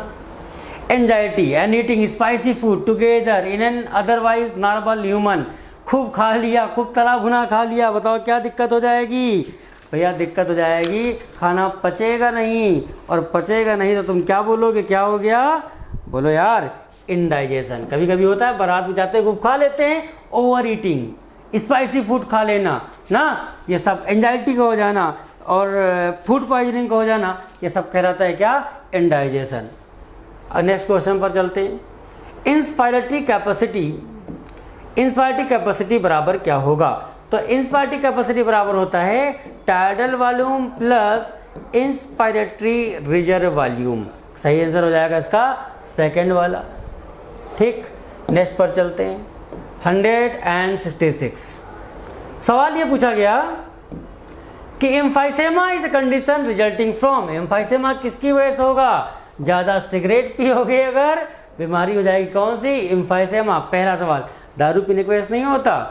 ठीक, नेक्स्ट क्वेश्चन। अच्छा, एरिया घट जाता है। Next question, which one of the following statement in regard to excretion by the human kidney is correct. चलो पढ़ते भाई, सही सवाल, अच्छा सवाल है। Descending limb of loop of Henle is impermeable to water. ये गलत है कि सही है? करेक्ट पूछा ना, गलत है ये वाली बात, गलत। क्या होना चाहिए? परिमेबल होना चाहिए। हम जानते हैं कि लूप ऑफ हेनले की जो डिसेंडिंग लिम्ब है, अरे भाई डिसेंडिंग लिम्ब ये वाली हो गई, ये क्या होती है? ये वाटर के लिए क्या होती है? परिमेबल होती है। लेकिन यही अगर कहता कि descending limb of loop of Henle is impermeable to electrolyte, ये बात ठीक थी, ये सही होता। लेकिन यहाँ इम्परिमेबल टू वाटर, ये बात गलत लिखी। DCT is incapable in reabsorption of sodium ion, ये बात भी गलत लिखी है। क्यों गलत? अरे इनकेपेबल नहीं कह सकते, हाँ ये कहते कंडीशनल रीएब्जॉर्प्शन होता है। क्या होता है? कंडीशनल रीएब्जॉर्प्शन हो सकता है। ये वाली बात भी क्या लिखी है? गलत। तो पहला भी गलत लिखा है और दूसरा भी गलत। लगभग 99% of the glomerular filtrate is reabsorbed by renal tubule, बिल्कुल ठीक बात। थर्ड आंसर क्या है? करेक्ट, और करेक्ट ही पूछा गया था। चलो अगला पढ़ते हैं। Ascending limb of loop of Henle is impermeable to electrolyte. अरे भाई इलेक्ट्रोलाइट के लिए नहीं कहना चाहिए था, किसके लिए कहना चाहिए था? इलेक्ट्रोलाइट की जगह वाटर के लिए इम्परिमेबल। किसके लिए? वाटर के लिए। तो सही आंसर खैर इसका हो जाएगा थर्ड, 167। Next question 168। सवाल ये है, सरल सा सवाल, ग्लोमेरुलोनेफ्राइटिस इज। अरे भाई कुछ नहीं होता, इन्फ्लामेशन हो जाना। और कहाँ इन्फ्लामेशन? ग्लोमेरुलाई में। और ग्लोमेरुलाई किसका पार्ट? किडनी। तो सही आंसर 168 का हो जाना चाहिए पहला, inflammation of glomeruli of kidney. Next question पर चलते हैं। 169। What is the name of joint between adjacent vertebrae in a vertebral column? Vertebral column में जो वर्टिब्री होती हैं उनके बीच में कौन सा ज्वाइंट होता है? Cartilaginous joint. कौन सा ज्वाइंट? कार्टिलेजिनस। सही आंसर कौन सा आएगा? पहला। अच्छा बताओ, ये वाला हिंज ज्वाइंट कैसा ज्वाइंट है भैया? अरे हिंज ज्वाइंट का एग्जांपल, ये नी ज्वाइंट कैसा ज्वाइंट है? हिंज ज्वाइंट है। कहते हैं ग्लाइडिंग ज्वाइंट कहाँ पाया जाएगा? ये पाया जाता है बिटवीन कार्पस। कार्पस के बीच में कैसा ज्वाइंट होगा? ग्लाइडिंग ज्वाइंट होगा। बताओ फाइब्रस ज्वाइंट कहाँ होगा? स्कल की बोन में कौन सा ज्वाइंट होता है? फाइब्रस ज्वाइंट होता है। 169 का सही आंसर इसमें फर्स्ट हो जाएगा। 170, 170। बताओ भाई 170 पढ़ो, बताओ। The H zone in skeleton muscle fibre is due to. अरे ये भाई थिक फिलामेंट। ये कौन फिलामेंट? थिक। इसके बाहर को ये इसमें एक कौन सा फिलामेंट? थिन। वो पोर्शन जो थिक फिलामेंट का, वो पोर्शन जो थिक फिलामेंट के द्वारा ओवरलैप्ड नहीं होता है, इस पोर्शन को हम कहते हैं क्या? H zone. सही आंसर हो जाएगा कौन सा? पहला वाला। 171। Respiratory and cardiac centre, respiratory and cardiac centre are located in. कहां पर पाए जाते हैं? Medulla oblongata. कहां पाए जाएंगे? मेडुला ओब्लोंगाटा में पाए जाते हैं। तो इसका हो जाएगा 4। 172। The point in I of mammals from which optic nerve and blood vessels leave the eye ball is called. क्या बोलते हैं? आपको याद होगा, बहुत बार पढ़ा है, ब्लाइंड स्पॉट। क्या बोलते हैं इसको? ब्लाइंड स्पॉट बोलते हैं। 172 में सही आंसर हो जाएगा सेकेंड। नेक्स्ट क्वेश्चन पर चलते हैं। Question number 173। Diabetes insipidus occurs due to hyposecretion of. ओह बढ़िया सवाल भैया। इंसुलिन दिया, वैसोप्रेसिन, बताओ क्या होगा? एडीएच, वैसोप्रेसिन के कारण होगा। इंसुलिन की अगर कमी हो जाए, हाइपोसिक्रीशन हो जाए, तो बीमारी हो जाती है कौन सी? Diabetes mellitus. कौन सी जाएगी? Diabetes mellitus. लेकिन डायबिटीज इंसिपिडस की कमी से या एडीएच की कमी से क्या हो जाएगा? क्या हो जाएगा? Diabetes insipidus. बार बार बोला डायबिटीज इंसिपिडस। और इंसुलिन की कमी से डायबिटीज मेलाइटस, बहुत अच्छा सवाल, बहुत बार पूछा आता है। 173, 174, feeling the tremor of an earthquake, कहते हैं एक मान लो भूकंप आ गया, कोई आदमी है 7वीं मंजिल पर रह रहा, एक मल्टी स्टोरी बिल्डिंग में, सीढ़ियों से नीचे उतर रहा, बताओ कौन सा हार्मोन काम करना शुरू कर देगा? Emergency hormone. और इमरजेंसी हार्मोन कौन सा होगा? एड्रेनालिन। कौन सा होगा भाई? तो इसका सही आंसर हो जाएगा पहला, 174 का राइट आंसर फर्स्ट हो जाएगा, एड्रेनालिन। चलो क्वेश्चन नंबर 175 बात करते हैं, देखते हैं, पढ़ना एक बार। जब पढ़ा था कभी, कहते हैं इंडोथीसियम प्रोड्यूसेस अरे एंथर में 4 दीवार, एपिडर्मिस, इंडोथीसियम, मिडिल लेयर और टैपेटम। एपिडर्मिस, इंडोथीसियम, मिडिल लेयर का काम होता है प्रोटेक्शन प्रदान करना, साथ साथ इंडोथीसियम कहीं कहीं थिन हो जाती है, वहाँ साइट ऑफ डेहिसेंस का काम करता है, ये माइक्रोस्पोर प्रोड्यूस नहीं करेगा। ये बात क्या लिखी है? गलत। टैपेटम का काम होता है डेवलपिंग पॉलन को नरिशमेंट प्रदान करना, बिल्कुल ठीक, और यही तो पूछा गया था, करेक्ट बात पूछी गई थी। अच्छा, पॉलन ग्रेन 2 लेयर, अंदर वाली लेयर इंटाइन, बाहर वाली लेयर कहीं कहीं टूटी रहती है, नाम है एक्साइन। एक्साइन बनी होती है किसकी? स्पोरोपोलिन की। हार्डेस्ट मटेरियल होता है, इसको कोई एंजाइम गला नहीं सकता, कोई एसिड बेस कुछ बिगाड़ नहीं सकता। इंटाइन बनी होती है सेलुलोज और पेक्टिन की। कहा कि hard outer layer of pollen intine, गलत। क्या होना चाहिए? एक्साइन। स्पोरोजिनस टिश्यू, और पढ़ा था स्पोरोजिनस टिश्यू की प्रत्येक सेल के अंदर क्षमता होती है स्पोरोजिनस मदर सेल बनने की, तो ये हैप्लॉइड नहीं होती होगी, कैसी होती होगी? ये डिप्लॉयड होती होगी, इसलिए इसका आंसर सही होगा 175 का सेकंड। क्वेश्चन नंबर 176 पर चलते हैं। Transfer of pollen grain from anther to stigma of another flower of the same plant is known as. Ajay भाई, एक प्लांट है और इसमें 2 फ्लावर लगे, एक फ्लावर ये, एक फ्लावर ये, इस फ्लावर से इसमें पोलन ग्रेन जा रहे हैं, बोलो क्या बोलेंगे? इसको बोलेंगे इसको बोलेंगे गिटोनोगैमी। अच्छा, ऑटोगैमी क्या होता है? Same plant same flower, autogamy. Same plant different flower, geitonogamy. और 2 अलग प्लांट, एक प्लांट ये, एक प्लांट ये, इसका पोलन ग्रेन इस वाले के स्टिग्मा पर आ जाए तो कहलाता है क्या? जीनोगैमी। क्या कहलाएगा? जीनोगैमी। खैर, ये सिर्फ ये पूछा गया था कि सेम प्लांट है लेकिन फ्लावर अलग अलग, गिटोनोगैमी कहेंगे, और जेनेटिकली बिल्कुल सिमिलर होगा ऑटोगैमी के। कौन? गिटोनोगैमी। 4 सवाल बता दिए। 176 के बाद नेक्स्ट क्वेश्चन 177। इन ह्यूमन फीमेल मियोसिस सेकेंड कब कंप्लीट होगी? जब होगा फर्टिलाइजेशन। सवाल नंबर 176 राइट आंसर। अयो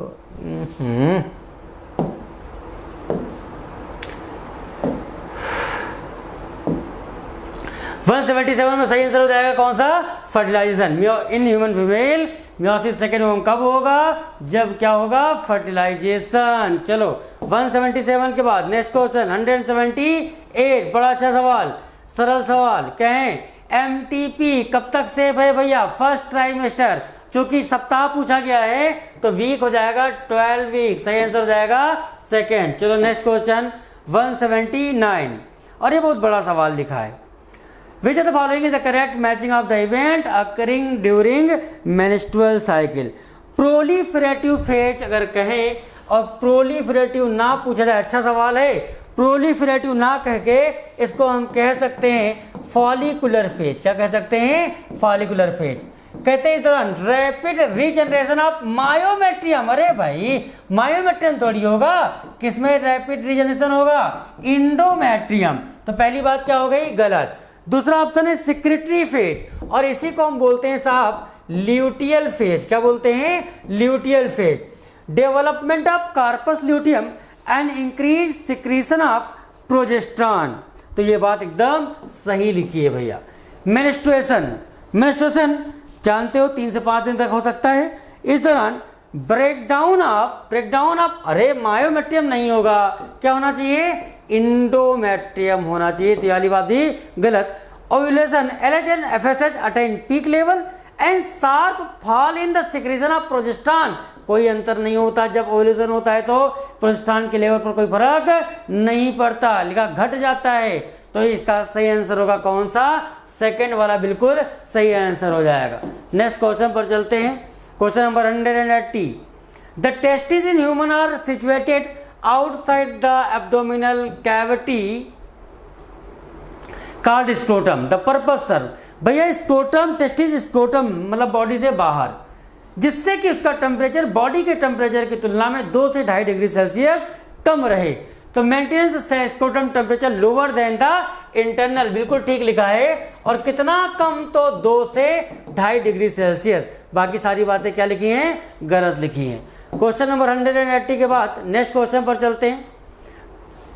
मैच करवाना है पिल्स, और पिल्स के बारे में आपको पता होगा, इसका काम होता है ओव्यूलेशन को क्या कर देना, प्रिवेंट कर देना, ओवा ही ना निकले, इसका उद्देश्य तो यही है, ऐसा ये बता रहे हैं। पिल्स का उद्देश्य है क्या, ओवा ना निकले। तो ए में कौन सा हो गया, थर्ड। कंडोम क्या मतलब होता है भैया, prevent sperm reaching cervix. B में कौन सा जाएगा, second.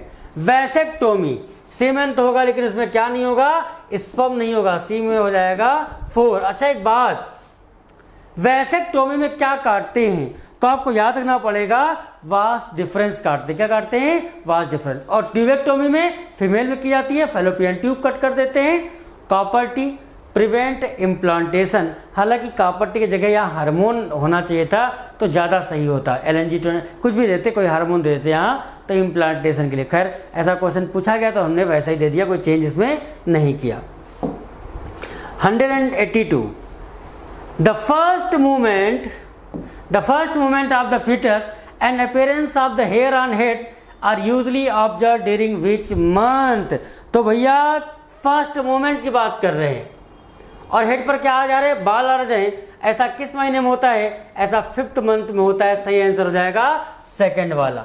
Next question 183 RNA that picks up specific amino acid from amino acid pool of cytoplasm to carry it to ribosome during protein transfer RNA की बात पूछ रहा और इसको क्या बोलते हैं, tRNA। पहला सवाल आंसर सही हो जाएगा tRNA वाला। आओ बात करते हैं question number 185 origin of life. तो 4500 मिलियन ईयर, कुछ करना ही नहीं, बताना ही नहीं है, इसमें आपको सब पता ही है।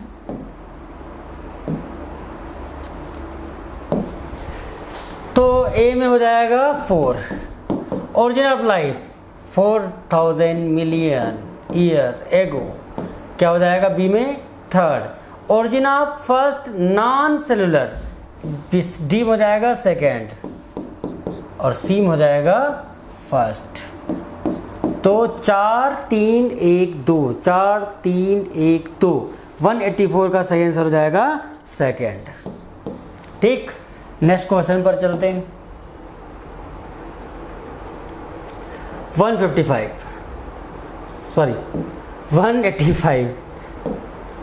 कोइनोसाइट या कॉलर सेल कहाँ पाई जाती है, पोरीफेरा। ए में क्या हो जाएगा थर्ड। निडोब्लास्ट सिलेंटेटम पाए जाते हैं, तो बी में क्या हो जाएगा 4। फ्लैम सेल प्लैटियल मंथीज में, सी में क्या हो जाएगा फर्स्ट। अरे ठीक, नेफ्रेडिया एनेलिडम पाए जाते हैं, डी में हो जाएगा 5। कॉम्प्लेट टिनोफोरम पाए जाते हैं, सिलेटेड होते हैं, संख्या 8 होती है, डी में हो गया सेकेंड। तो 3 4 1 5, 3 4 1 5 2, सही आंसर हो जाएगा कौन सा, फोर्थ। कोइनोसाइट या collar cell Porifera, cnidoblast Coelenterata, flame cell Platyhelminthes, nephridia Annelida, comb plate Ctenophora. Next question 186 radula एक रेस्पिंग ऑर्गन है जो पाया जाता है मोलस्का में, और यहाँ लिखा है इसका फंक्शन एक्सक्रीशन होता है, ये बात क्या है गलत। पैरापोडिया नेरिस का नाम सुना होगा, एनेलिडा का नाम सुना होगा, आर्थ्रोपोडा में ये बात भी क्या लिखी है गलत। ठीक, पूछा क्या गया था विच फॉलोइंग में इनकरेक्ट, तो पहला और दूसरा दोनों क्या हैं गलत लिखे। एस्केल मंथीजा डायसियस अलग अलग होते हैं, सबको पता है।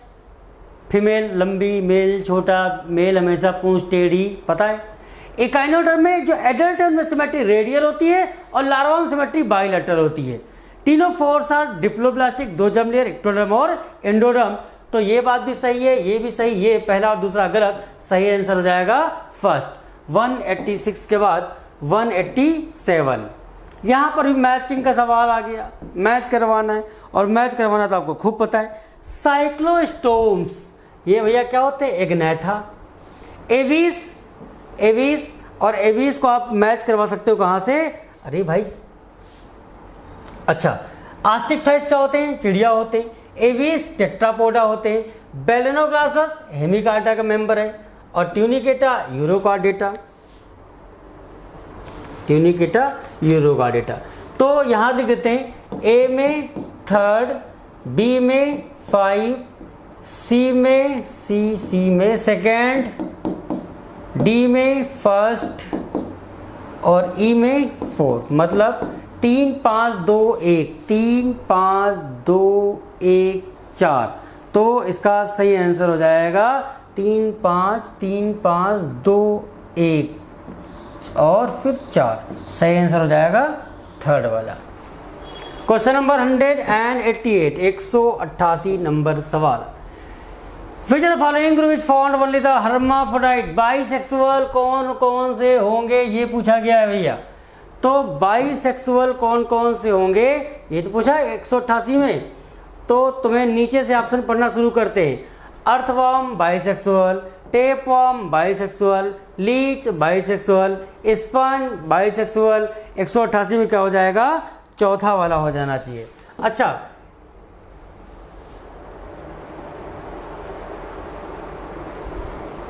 ये गलत क्यों, राउंड वर्म एस्केलमंथीज में आता भैया, बोलो भैया।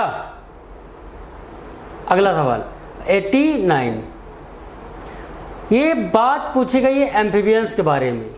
Body is divisible into head and trunk, tail is may be present in सब एम्फीबियन। हाँ, टेल इज नहीं होना चाहिए, टेल कुछ में प्रेजेंट हो सकती है। So respiration by gills, lungs and through skin, ये बात भी ठीक, ये बात भी ठीक। Has scale in all its member. 189 में भैया इसमें किसी मेंबर में स्केल नहीं पाए जाते। ये बात क्या है, गलत लिखी। और क्या पूछा था, करेक्ट पूछा था, ठीक। Can lead dual life, aquatic and terrestrial, हाँ एम्फीबियन इसलिए कहते ही है। हैज आईलिड, ये बात भी सही लिखी है। तो पहला, दूसरा, चौथा और पांचवा सही है। ऑल आर करेक्ट नहीं भाई, तीसरा तो गलत था। फर्स्ट एंड 4 आर करेक्ट नहीं, ओनली 3rd इज इनकरेक्ट। सिर्फ तीसरा गलत है और बाकी सारे क्या हैं, सही। दोबारा बोल रहे हैं, बॉडी डिवाइड होगी हेड और ट्रंक में ना, नेक नहीं पाई जाती, टेल कुछ में पाई जा सकती है। रेस्पिरेशन गिल्स, लंग्स या स्किन से हो सकता है। स्केल्स नहीं होते, गलत लिखा। और ये ड्यूअल लाइफ एम्फीबियंस कहते हैं, live in can live in both aquatic and terrestrial habitat. Next question, question number 190। Inhibition of succinate dehydrogenase by malonate is an example of। तो भैया ये एग्जाम्पल है कॉम्पिटिटिव इनहिबिशन का। किसका एग्जाम्पल है, competitive inhibition का एग्जाम्पल है। सही आंसर हो जाएगा इसका 2nd। अगला सवाल, question number 191। Enzyme that catalyses removal of group from substrate by mechanism other than hydrolysis, hydrolysis नहीं कर रहे हैं, लिविंग डबल बॉन्ड। तो इसका बताओ क्या होगा, लाइगेजेस, लाइजेस, हाइड्रोलाइजेस, लाइज या डिहाइड्रोजिनेज। तो सही आंसर 191 का हो जाएगा 2nd वाला। फिर से बोल दे रहे हैं, हमने ये कहा enzyme that can removal of group from substrate, कोई ग्रुप हटा रहे by mechanism other than hydrolysis नहीं कर रहे हैं। और डबल बॉन्ड भी एंजाइम का नाम क्या है, लाइजेस। सेकेंड आंसर सही होगा 191 के बाद। नेक्स्ट सवाल 192। The construction of the first recombinant DNA emerged from the possibility of linking a gene encoding antibiotic resistance with native plasmid of। बढ़िया सवाल। एस्चेरिचिया कोलाई, साल्मोनेला टाइफिमोरियम या स्ट्रेप्टोकोकस या इनमें से कोई नहीं। तो पहला जो एंटीबायोटिक बना था, पहला जो रिकॉम्बिनेंट डीएनए बना था उसमें क्या किसके जोड़ा गया, तो आपको याद रखना पड़ेगा। अरे भाई बाबा भूल जाते हैं हम, उसमें जोड़ना पड़ेगा किसमें साल्मोनेला टाइफिमोरियम। सेकेंड आंसर इसका सही हो जाएगा। Question number 193। Which of the following statement is correct. बढ़िया सवाल, बहुत बढ़िया सवाल, ध्यान से देखना। EcoR1 cut the DNA between G and A only. Restriction enzyme cut the strand of DNA a little away from the center of the palindrome site, but between the same two bases on the opposite strand. The most commonly used bioreactor are of string type. पहली बात भी सही, दूसरी तीसरी सारी सही, answer हो जाएगा ऑल ऑफ दिस। इको और वन हमेशा काटेगा जी और ए के बीच में। रिस्ट्रिक्शन एंजाइम बी से थोड़ा हट के सेम पेरेंटिक सीक्वेंस पर ना, दोनों तरफ पढ़ने पर सेम आए। और मोस्ट कॉमन टाइप का बायोरिएक्टर कौन सा है? स्ट्रिंग टाइप, तो चौथा सही हो जाएगा। Question number 194, A large quantity of urban sewage is drained to nearby village river. Which among the given condition would happen after mixing of sewage into river? जब कहीं पर सीवेज गिरेगा तो भैया वहां बीओडी बढ़ेगा, ऑर्गेनिक मैटर आया ना। अरे बोलो भाई, जहां सीवेज गिरता है वहां बीओडी बढ़ जाता है। डिजॉल्व ऑक्सीजन क्या होगा? घट जाएगा। तो ये वाली बात भी सही है, ये वाली बात भी सही है, ये भी सही है। इट विल नॉट कॉज, अरे वहां ऑक्सीजन मर रहे नहीं बचेगी तो मछलियां या एक्वेटिक ऑर्गेनिज्म क्या होंगे? मर जाएंगे। गलत लिखा है। It will lead to nutrient enrichment of receiving, खूब सारा ऑर्गेनिक मटेरियल आ जाएगा।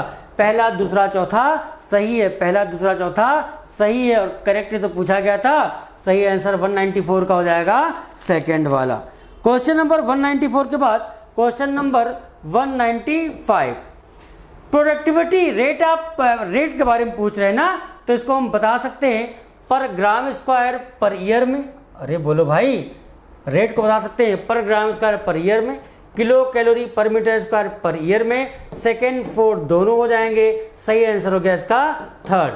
Question number 196, which of the following forest is known as lung of planet? बड़ा आसान फेमस सवाल, ये इसका आंसर होगा Amazon rain forest, third answer हो जाएगा। Question number 197, shortening of ear limbs and extremities of mammal so that heat loss can be minimize, is it is associated with? अरे भाई इसको कौन बताएगा? अरे इसको बताने की कोई जरूरत नहीं है, एलेंस रूल। क्वेश्चन नंबर 198, अगला सवाल और देखो क्या है। भैया किसी जंगल नेशनल पार्क में अगर चीता गिनना है तो कैसे गिनोगे? क्या एक एक ढूंढ के गिनोगे क्या? मैनुअल काउंटिंग करो? नहीं भैया, पैर के निशान से और फीकल पिलेट से। आंसर हो जाएगा इसका फोर्थ, क्वेश्चन नंबर 199। बड़े आसान सवाल इकोलॉजी में आ गए। In rocky intertidal communities removal of which of the following predator became the cause of destruction of 10 species of invertebrate? तो आपको याद रखना चाहिए, बड़ा अच्छा सवाल है, इसको याद रखना। स्टारफिश पिसास्टर का नाम आपको याद रखना। अच्छा, ये जो रॉकी इंटरटाइडल कम्युनिटी है ये कहाँ पर है? तो अमेरिकन पैसिफिक कोस्ट में है ना। और आज का आखिरी सवाल, which one of the following pair of gases are the major cause of greenhouse effect? दो मेजर गैस के नाम सबको याद होंगे, उनमें से एक का नाम है CO2 और दूसरी का नाम है मीथेन। तो आज की बात यहीं तक, 200 सवाल थे, 100 सवाल आए थे। उम्मीद है कि आपका पेपर अच्छा हुआ होगा। इस बार पेपर थोड़ा सा इजी है, अगला थोड़ा सा टफ होगा। इकोलॉजी क्वेश्चन थोड़े से ज़्यादा आएंगे। Thank you very much.